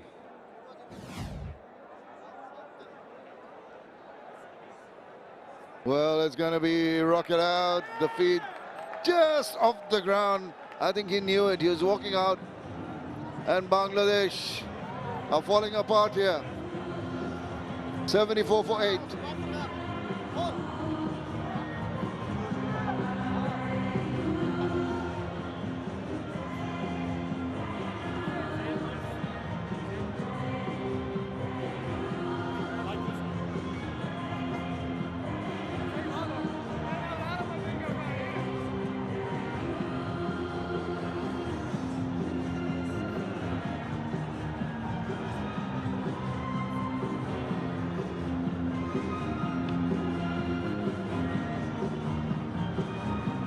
I said 2 wickets in the over. In fact, it's 3. 2 wickets and 2 balls for Matthew Humphreys. And we did think, was Lorcan Tucker actually too good? Because he was so quick. It was almost too quick and the foot was still down. So 3 wickets in the over. And a chance at a hat-trick for Matthew Humphreys. He's got 4 in the match so far. Can he make it 5? And Athar Ali Khan, what do you make of all this? Come on, Hobbs. Well, Ireland is flying high. Make no mistake, Shorturl Islam is the new batter. What an over, what an over. On a hat-trick now. He's got figures of 4 for 13. Oh! What a spell, what an over. What a day, what an evening he has had with his bowling. Figures of 4 for 13 in 4 overs. Bangladesh in dire straits, 74 for 8.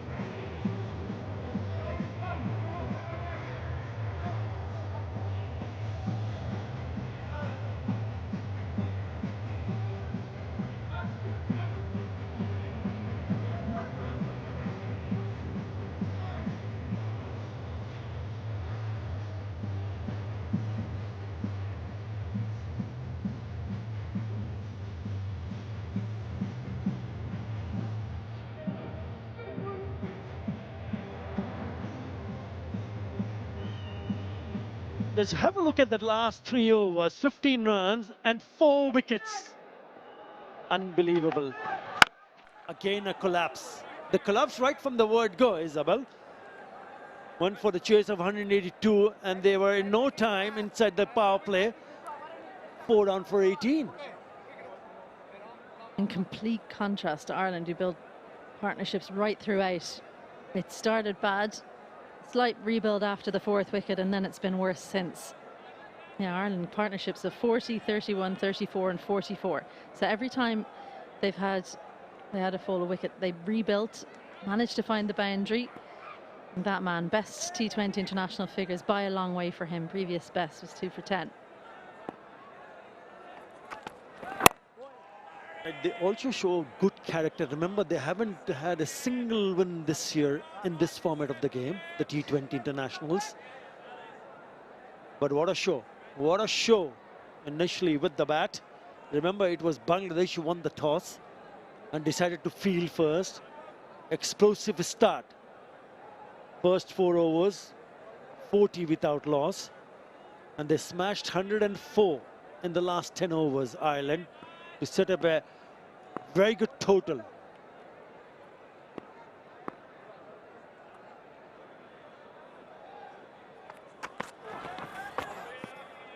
Nice slower ball there from Barry McCarthy. But just going back to that toss, Athar, you were out there in the middle. Liton Kumardash won the toss, decided they wanted to bowl first. What did he say was the thinking behind it? I asked him at the toss that what's the reason. He said because of the dew factor. It's difficult for the bowlers to have a good grip on the ball when they come back on. But that didn't matter, did it? I mean, they have absolutely fine, the Ireland bowlers. I think there were also some few soft dismissals. You've got to accept the fact that, yes, I'm not taking any credit away from Ireland. I thought they bowled beautifully. They bowled to a plan. The first over from Matthew Humphries was an eye-catching over because he bowled with pace and there was swing. So that really took them by surprise. And look what he's done with his spell of 4 overs. It's a match-winning spell. And what about the other two, Mark Adair and Brian McCarthy? Absolutely brilliant. Yeah, Mark Adair still has 2 overs to go, don't forget. So we'll be seeing him before long.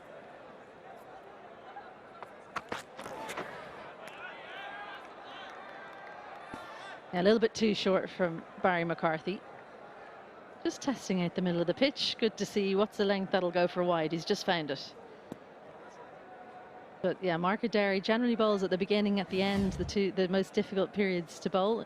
Easy decision for the umpires there, well above. But Ireland, as I said, they're trying to find, they won't just have 1 or 2 combinations. They're trying to find their best 13. They'll change depending on conditions. Ben White, the leg spinner, not in at the moment. That's probably because of that dew factor as well. So we might see him in the 3rd game. That's at 2 p.m. Shouts of catch, it just dropped short. He has been the lone warrior for Bangladesh. 𝗁𝗏𝗂𝗽. He needed some sort of support, which never came. We saw earlier what they did with the ball.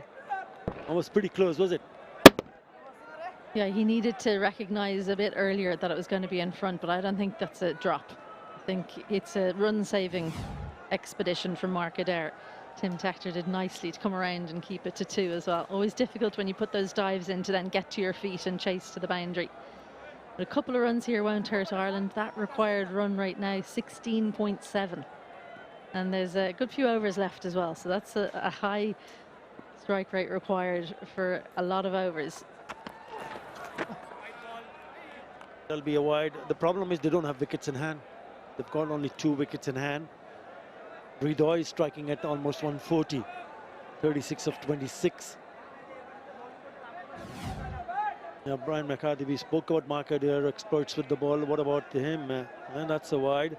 Just before this over, he had figures of 2 for 8 in 2 overs. Mark Adair, 2 for 3 in 2 overs. Yeah, Barry McCarthy kind of flying below the radar a little bit, which he'll enjoy. Just he'll be keen to pick up these late wickets. He won't want to leave them for Mark Adair to scoop up, to add to his many wickets. Ireland's highest wicket taker by a long way. Calls of 2. Should try and keep the strike here, though. Does. End of the over. 81 for 8 Bangladesh.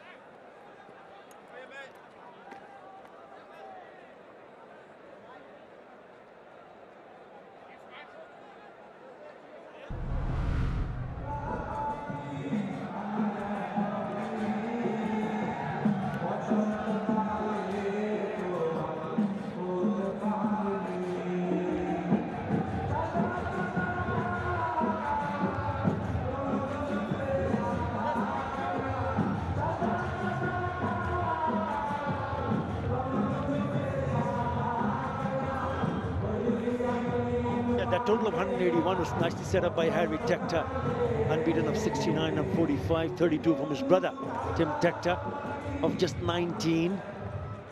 And then just have a look at the bowlers, what they did for Ireland. Humphries figures of 4 for 13. Mark Adair 2 overs, started with a wicket made and 2 for 3. McCarthy also among the wickets, couple of wickets for 15 and 3. Well, he starts with a wide. But it's a 3-match series, Isabel, and they would, I know they are cruising to a win, a very big win here. Bangladesh needs a miracle. But to be able to repeat, to be able to stay consistent in terms of what they did with the bat and then with the ball is going to make them even feel a little bit more confident if they can stay consistent. That's a problem for Bangladesh. Yeah, for Ireland, we showed that graphic of the last time Ireland won here. Paul Stirling, no surprise, 77 not out in that win. And for a good while, it felt like if Paul Stirling doesn't go big in a game, be it T20s or one-day internationals, Ireland doesn't win. So other players now coming in and saying, no, I want to be the man that wins the game. Stylish clip off the legs. That'll go all the way. Well, I think that's gone all the way for 6. It's gone right between the fielders. Just about has the legs. Not giving up without a fight here, 𝗿𝗧𝗍. It also shows how good the surface is for batting. You need a couple of players to just hang in there, and shots will come thick and fast. This is a cracking shot. This is a lovely pickup shot from 𝗿𝗍𝗍, which goes all the way for 6. He moves to 43 of just 28 deliveries.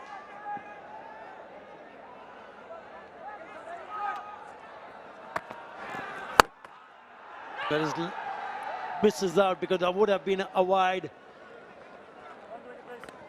He's really good at those, 𝗂𝗧𝗍, because he comes a little bit tight to the stump. So as a batter, you think it's going to be inside the line, but it's almost like he comes from close and goes out towards the wide line, draws you into the shot. Just 7 boundaries for Bangladesh, and we're into the 15th over. That's some sorry reading. Thinking about that last 6 from 𝗿𝗍𝗍, serious bat speed. That was, I'd say, a couple of inches off a Yorker length. To get the bat through, to send it for 6 is quite incredible.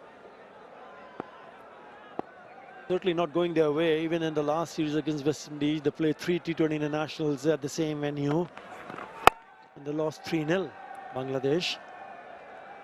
It's looked like that they're going to probably go on to lose the 4th one on the trot here at home. They've had some success. They have had some success before the series against West Indies, where they went on to win 4 series on the trot.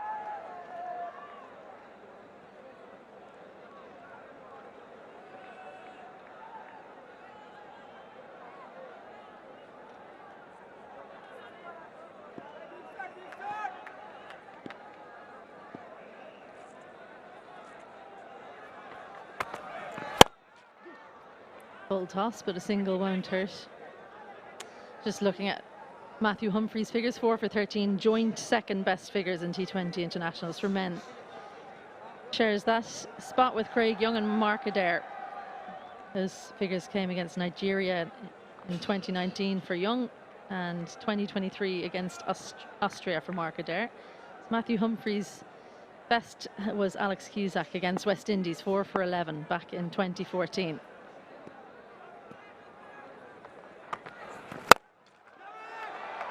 A chance. Oh, down. They've taken some wonderful catches this evening. Couldn't just hang on to it. If it was going to be anybody tonight, it was going to be Harry Tector. He's taken 2 catches. Brother Tim's taken 1. He's made his highest score in T20 internationals. Almost had 3 for the game. Got a little bit too close, if truth be told. Always hard when you're going sideways. Those are easier when you're coming in. Very hard to judge when you're going sideways, so that's the difference maybe, but he'll be thinking about that later. He's very competitive, and what I think makes him such a good player is that he's not happy to settle. Competitive with himself more than anything.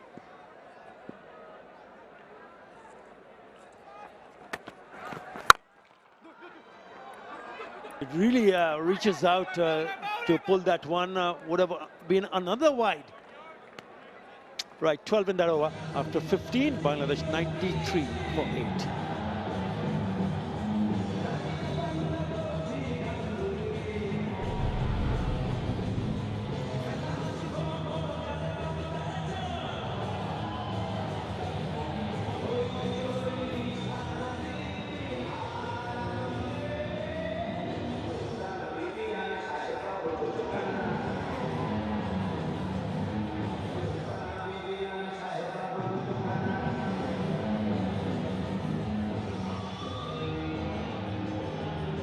This is what I was speaking about a little while earlier.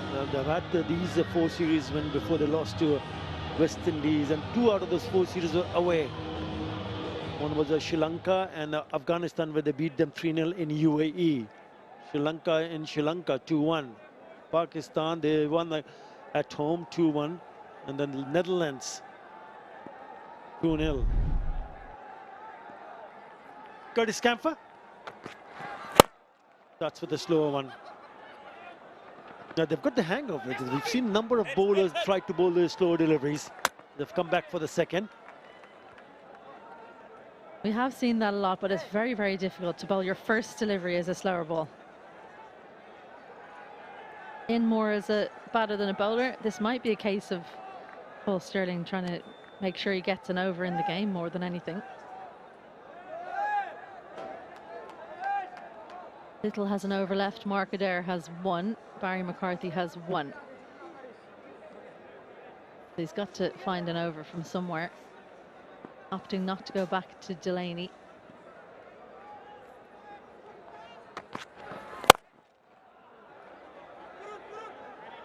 Another slower ball. Better execution on that occasion. A bit more loop than he would want. We've seen the other seamers get joy from bowling slower balls into the surface. That was more of a floaty one. Let's have a look now. Yeah, leg cutter. Both 102.9 kilometers per hour, though, incredibly exactly the same speed. Good consistency in his slower balls.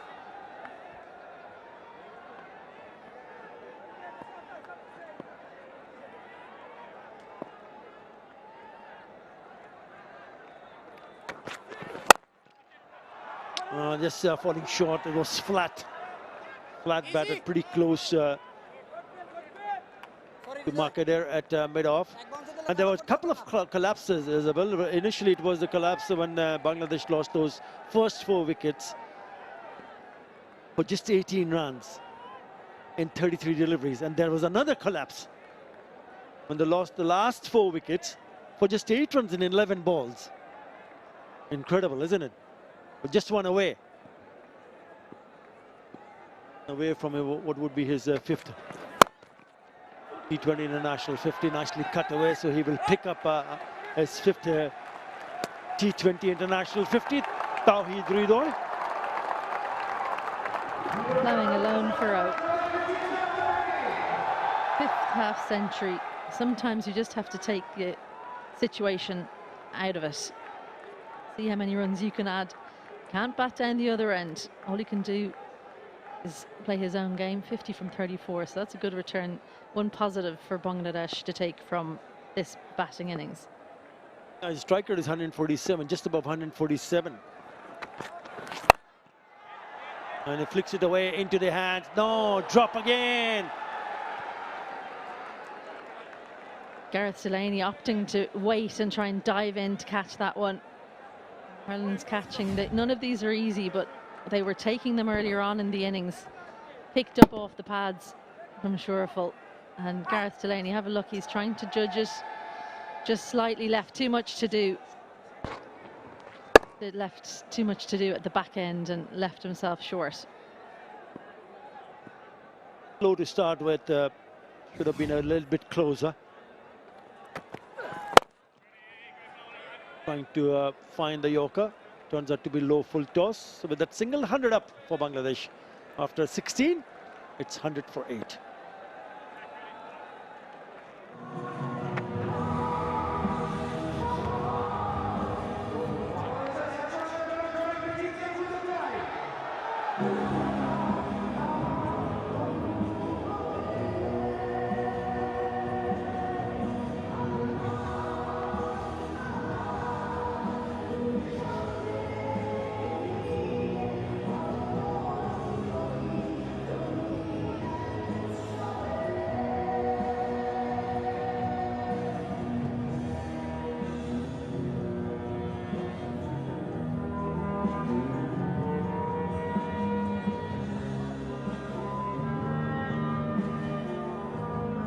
He's also the leading run scorer at this venue for Bangladesh in T20 Internationals.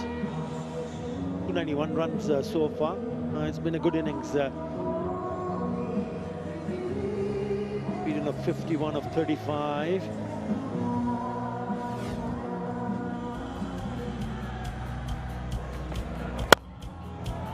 played some lovely shots. He knew exactly where the fielders were and created the gaps, bisecting those fielders, but they were very good. One, and he went down the ground. Well, that's the third time, hasn't he? Reached out and touched the wide. I think the big difference for me has been there were only 2 4s and 2 6s in that innings, but he's been the one that's been willing to rotate the strike and run 2s hard. Yes, he scored boundaries, but have a look at all those smaller lines. Work the ball around. It's been boundary or bust for everybody else. Strong in all areas, really. Hasn't worried too much about the square leg area of the pitch here, but everywhere else he's been pretty good. And it just goes to show, 51 from 36, you don't have to score loads of boundaries. Sometimes it's not the play. So I think there's been so much dew out there that they're going to have to change this ball. Yeah, I can understand where you're coming from, Isabel, in terms of boundaries, but boundaries do help. But when you're chasing a total of 180 plus, the problem, they just kept on losing wickets, irregular intervals. In the past, even there's so many collapses, and they've got to find a way. When you lose an early wicket or 2 wickets, you've got to find someone who can just go in and hang in there, and not taking any credit away from the Irish bowlers. I suppose the point I'm trying to make is that yes, you have to score boundaries, but nearly all the wickets are, is the ball there to score the boundary you're trying to score? They've chosen the wrong deliveries to try and play those shots, and they've paid with their wickets. New ball in play, Josh Little to come in for his second of this over. Takes it from very wide again. He'll be pleased to see Ēthir. He'll come back for 2 though, so useful. And the Bangladesh team, the management and the coaching staff will be speaking to the top order. Whenever they fail to deliver with the bat, there comes a situation where it's hard, very difficult to come out of it. So you really don't want to see them do this over and over again. There was a collapse early on when they lost those 4 wickets. The problem, then they lost another 4 wickets in the space of 11 deliveries. Oh, shot, top shot, top shot. Look at the way he's batting. Brilliant. Another pull shot which goes to the boundary. And you needed someone from the other end to bat with him for maybe 5-6 overs. Get themselves into some kind of rhythm and momentum. Just a little bit predictable now. Josh Little going the slower ball once more. And even though it was so wide outside off, he knew exactly where the fielders were on the leg side for 𝗿𝗏. We said that wasn't an area he was worried about. Well, if you're going to leave a big gap from there and be so consistent, almost telegraphing what you're going to do, then he's going to find the gap. Run rate required though, 21.71.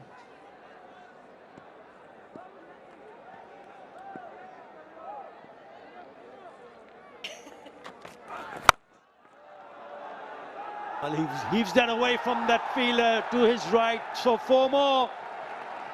The back-to-back boundaries. A bit too late, isn't it?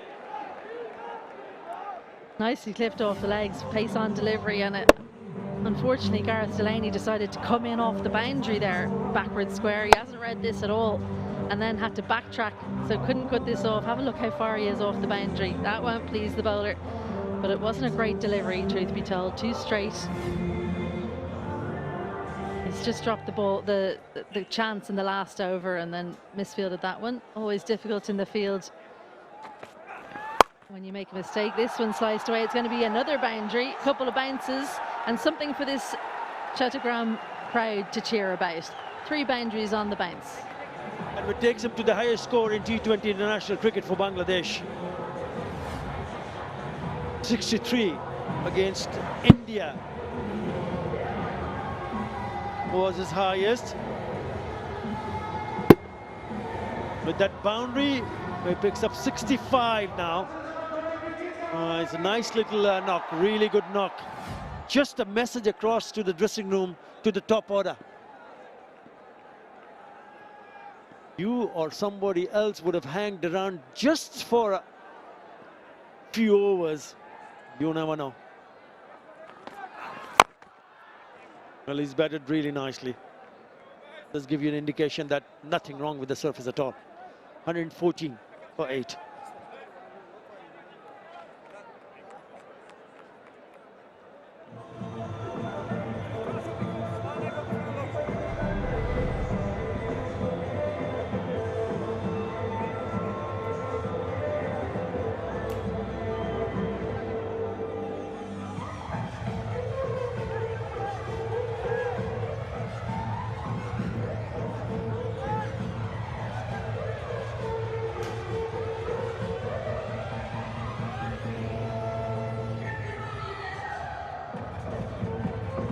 Unbeaten 63 against India in the year 2024, and now he's got 65.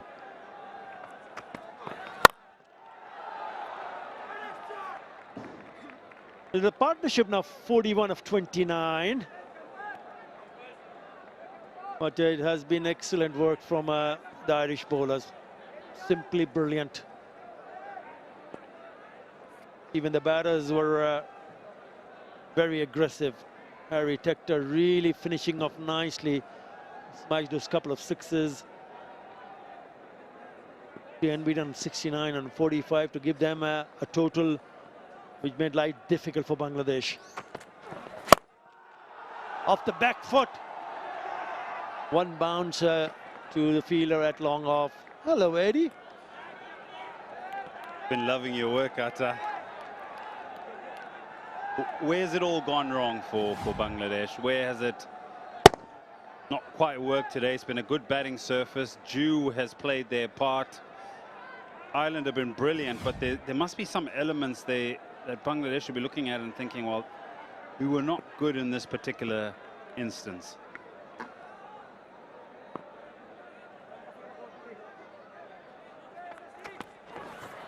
I think they went really hard at the bowlers early on, where they paid a big price. I can understand when you are chasing a total of 181, you want a good start, you want a quick start, but at the same time you want to be a little bit more sensible. If the ball is not there to hit, I thought they tried a little bit too many things, the top order from Bangladesh, and in no time they were 4 down. There was the game gone.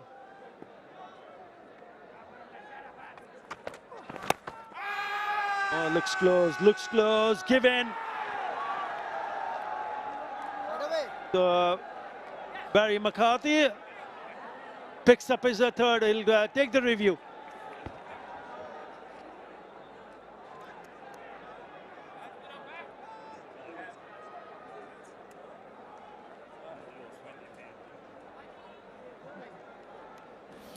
TV umpire to director. We have a player's review for LBW. On field given out. I check fit is a fair delivery. Move on to front on, please.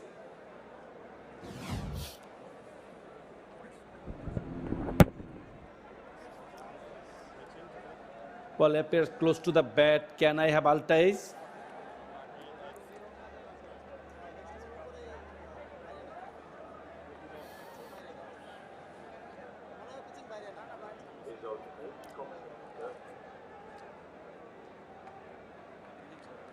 Keep rolling. Keep rolling. Flat line. Can you move up to the pad, please? Flat line. Satisfy. No bad in ball. Ball tracking, please, when you're ready.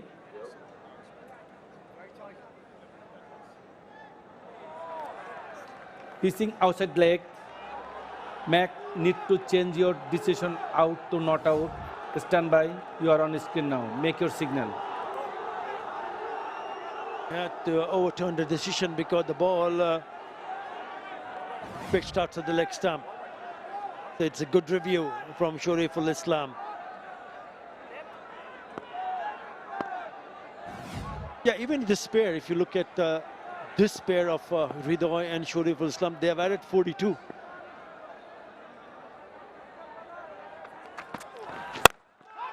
And then he thumps one towards Long on area, just wide of long on fielder for another 6 here. Cracking shot from 𝗂𝗵𝗂𝗂𝗂.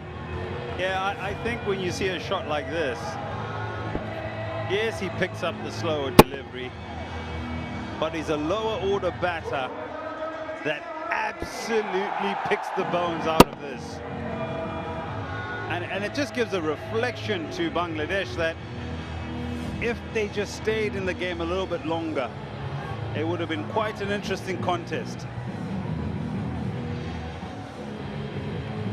Thumb shot, the partnership now 48.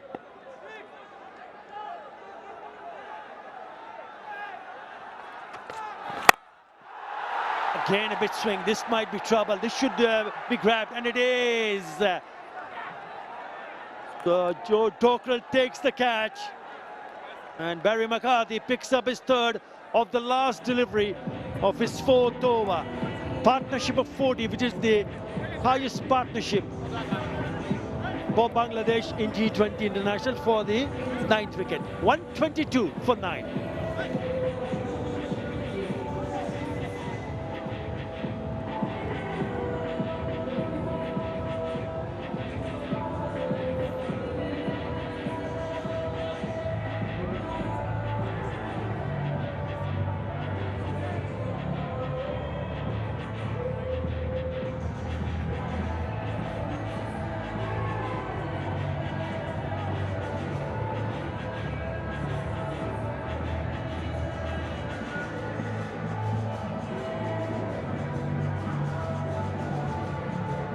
Just a wicket away, Ireland to go 1 up in this 3-match series. That's the last batter to get out. 𝗂𝗵𝗂𝗂𝗂 clearing his right leg and trying to heave one down the onside, finding the fielder.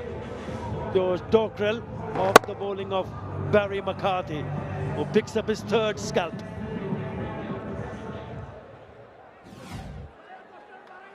And it's been brilliant. The seamers, the spinner. There's been a collective performance from Ireland. Mustafizur Rahman is the new batter.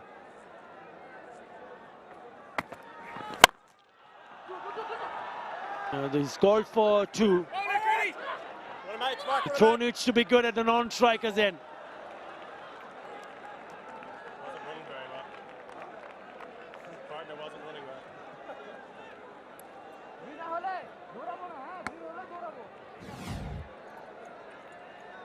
Curtis Camphor got rid of the ball very quickly. This was trouble had this been collected from Mark Adair. Wonder if that had hit. Would that have been the last wicket for Ireland?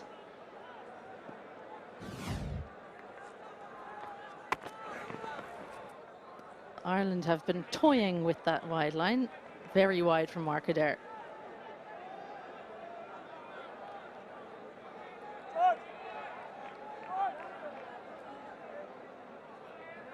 Now they bowled 10 wides.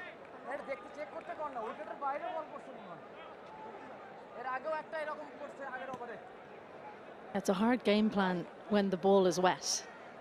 Trying to keep the ball not so much full and wide. It's been slower deliveries and in and around the wide line. I reckon there could have been another 5 or so as well if they hadn't chased them.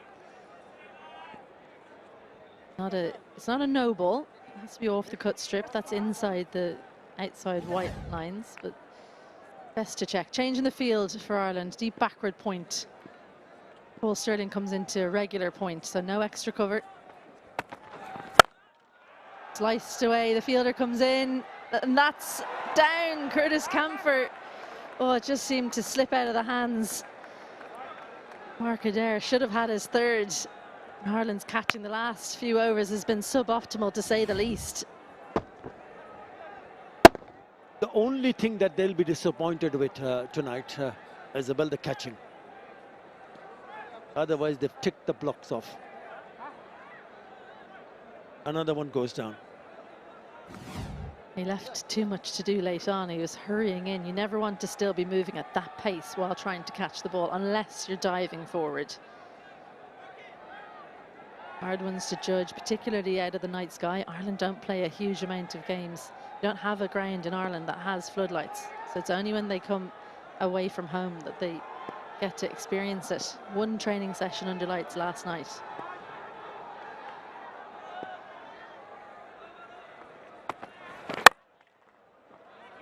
Doesn't matter. One training session or not, they've produced the goods first with the bat and then with the ball. So full marks to Ireland. And valuable experience under lights as well. So they've got tonight. No doubt they'll talk about this after, because remember, the catching was brilliant early on. It's been these catches out towards the boundary that Ireland have somewhat struggled. But they've got another day-night game coming in a couple of days' time, so more opportunity to get to grips with that. Oh, how slow was this? That seemed to take, that's actually slower than Matthew Humphrey's quicker ball. How many shots did he play before this went past him? Let's count. Yeah, giving back the medicine to the one who usually does bowl and surprise batters with those slower cutters. Mustafizur Rahman was so short, went through the shot too early.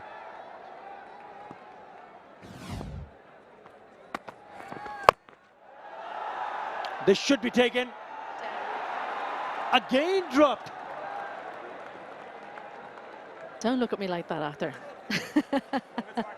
Josh Little did take a brilliant catch down at third earlier in the night, if you remember, but can't take this one. Mark Adair is thinking, what do I have to do to take this wicket? Took two early on. Just can't get that third one and close things out for Ireland.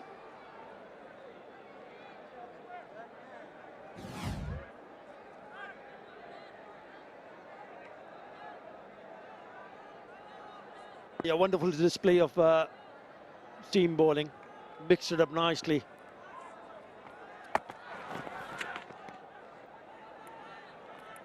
Four overs have cost him only 20 and has picked up 2. 1-7 for 9.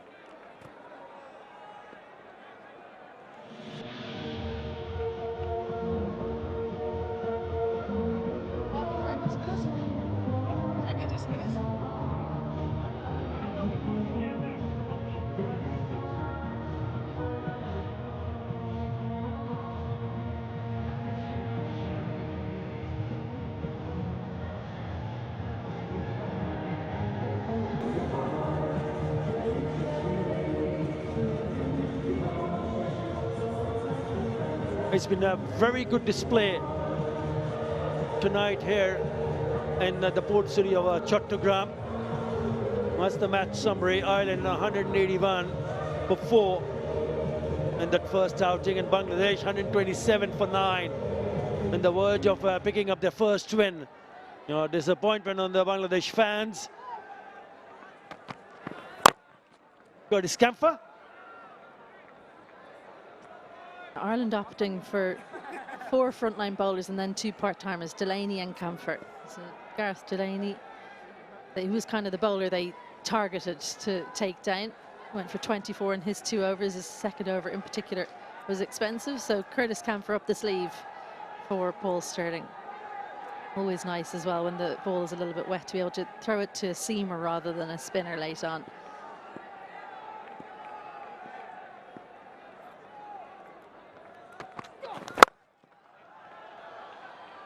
$17 dots in that 4 overs from Matthew Humphrey. 17 dots. Excellent figures for Matthew Humphrey.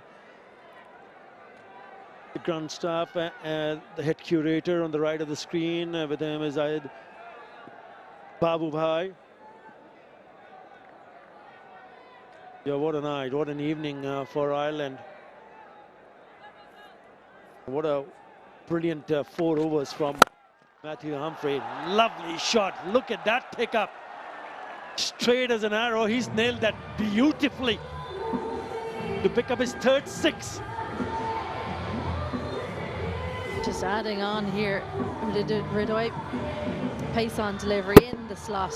Goes nice and deep. Yeah, hold the pose. Enjoy it. Hasn't been that much to enjoy from a batting perspective. But this man, the way he's gone about things,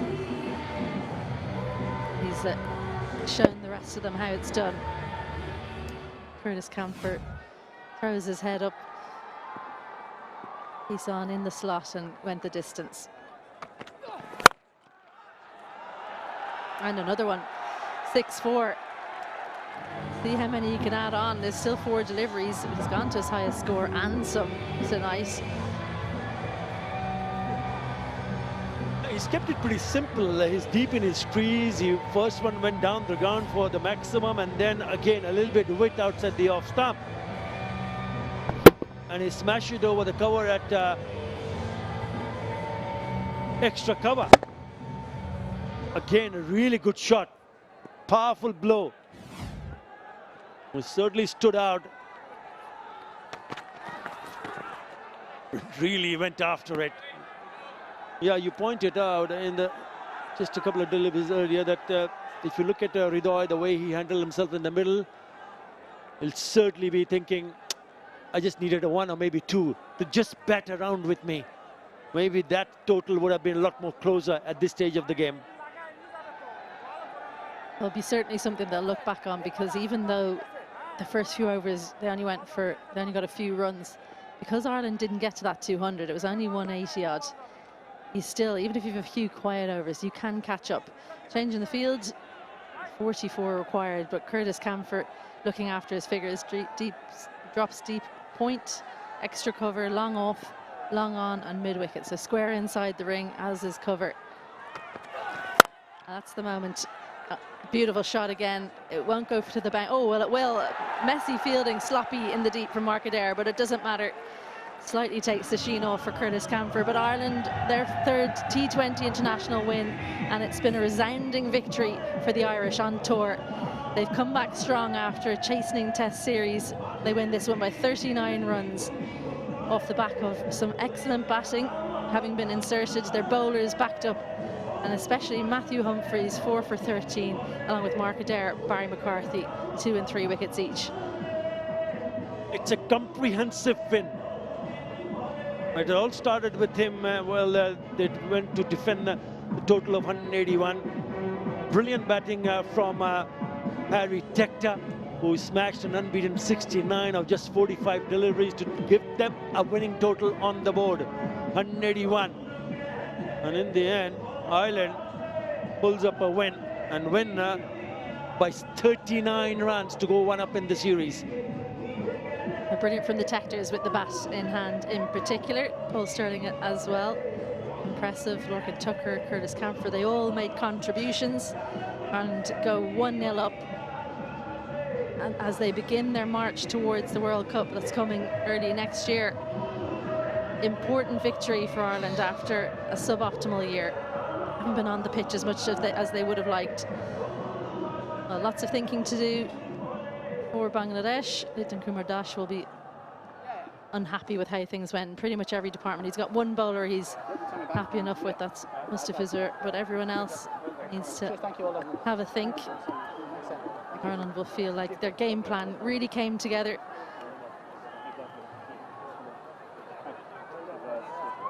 A handshake all around, but what a display from Ireland team. They've restricted Bangladesh to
𝗿𝗂𝗽 could get anything going. 83 not out in what was a brilliant innings, but next best was Jaker with just 20. Humphreys the standout, 4 for 13, and Barry McCarthy, Mark Adair taking 5 between them. All in all, Bangladesh only able to muster 142 for 9 in their 20 overs. Well, we'll take a break now. We'll be back on the other side with the presentation.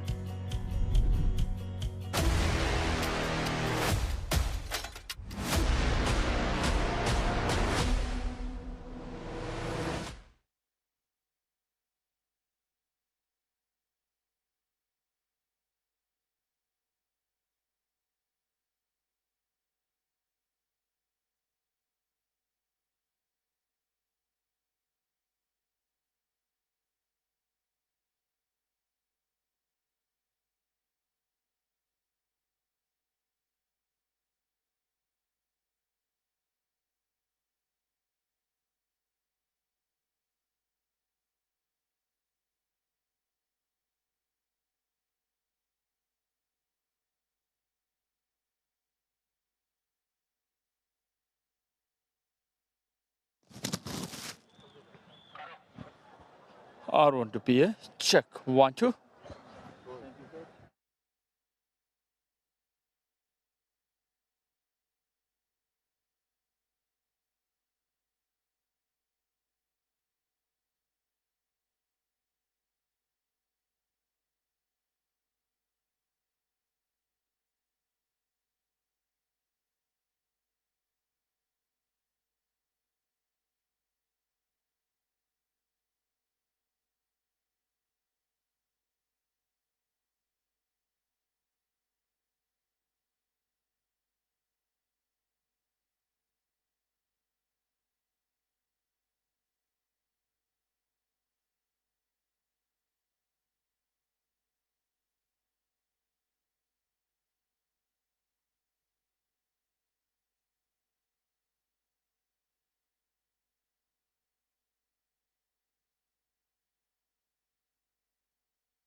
Ireland have turned around their fortunes in a very emphatic manner here at the Chattogram Stadium.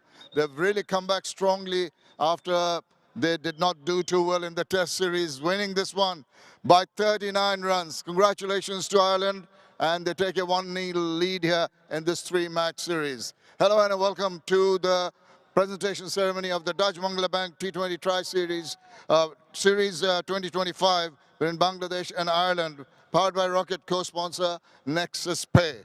It's my pleasure to introduce you to our presentation party here. Mr. Mohammad Mir Nasir Hussain Chaudhry, Senior Assistant Vice President and Manager of the Muradpur branch of Dutch Bangla Bank is here.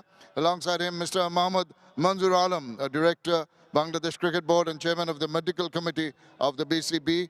And alongside him, Mr. M. Nazmul Islam, Director, BCB and Chairman of the Finance Committee of the BCB. Thank you, gents, for being here with us. Straight away, I'd like to request Liton Kumar Das to come across and have a few words, please.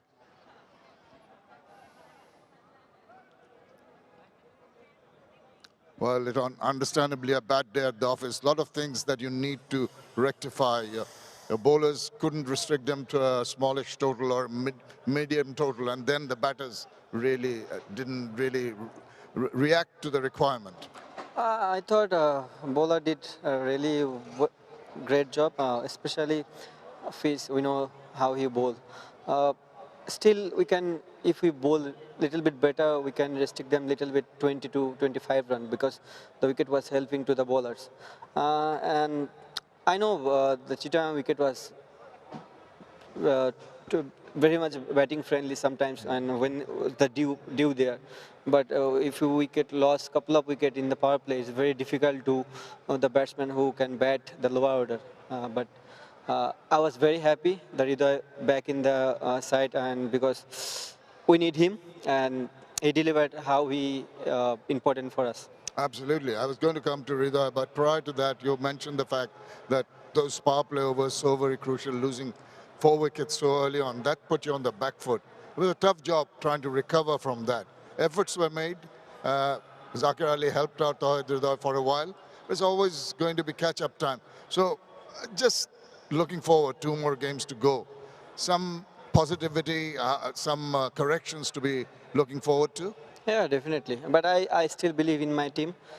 If we play our game, we can beat them. But we have to play in a game in the day. But I'm very happy against to Ridhoy because he batted really well.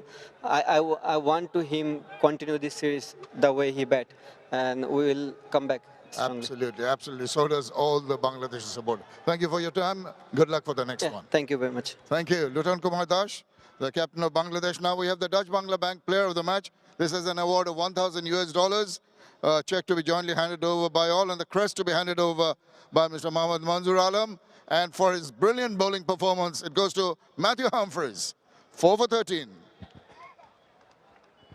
Excellent bowling, really put Bangladesh on the back foot and really emphasized the grand bowling performance of the team.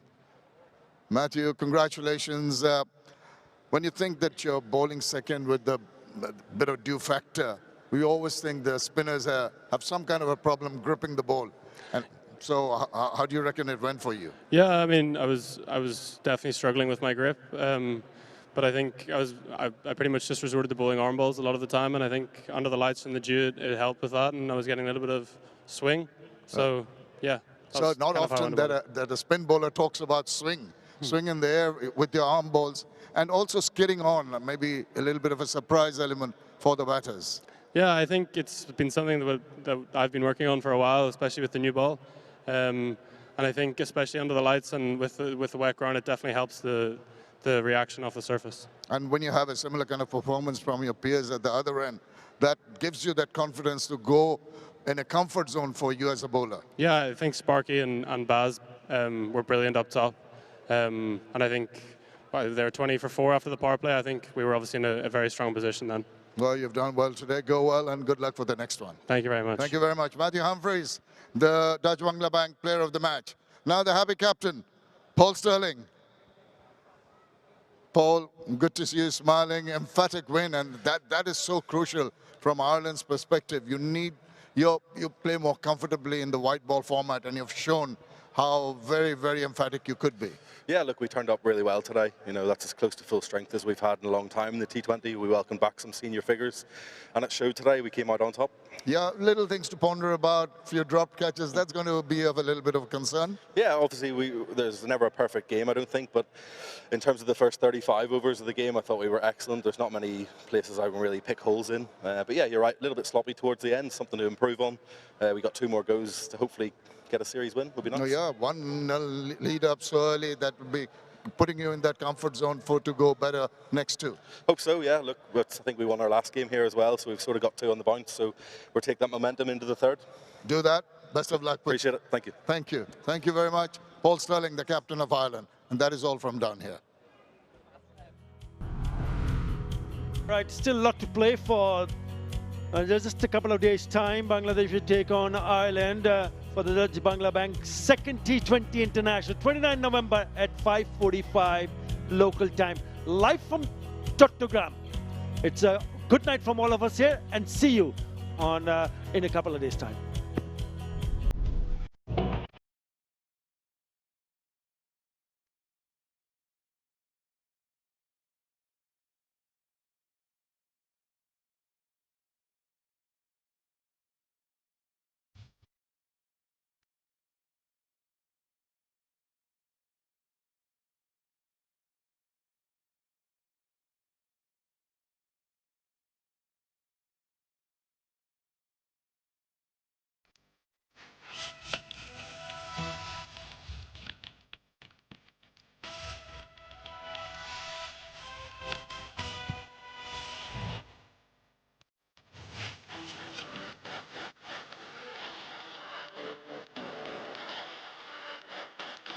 it.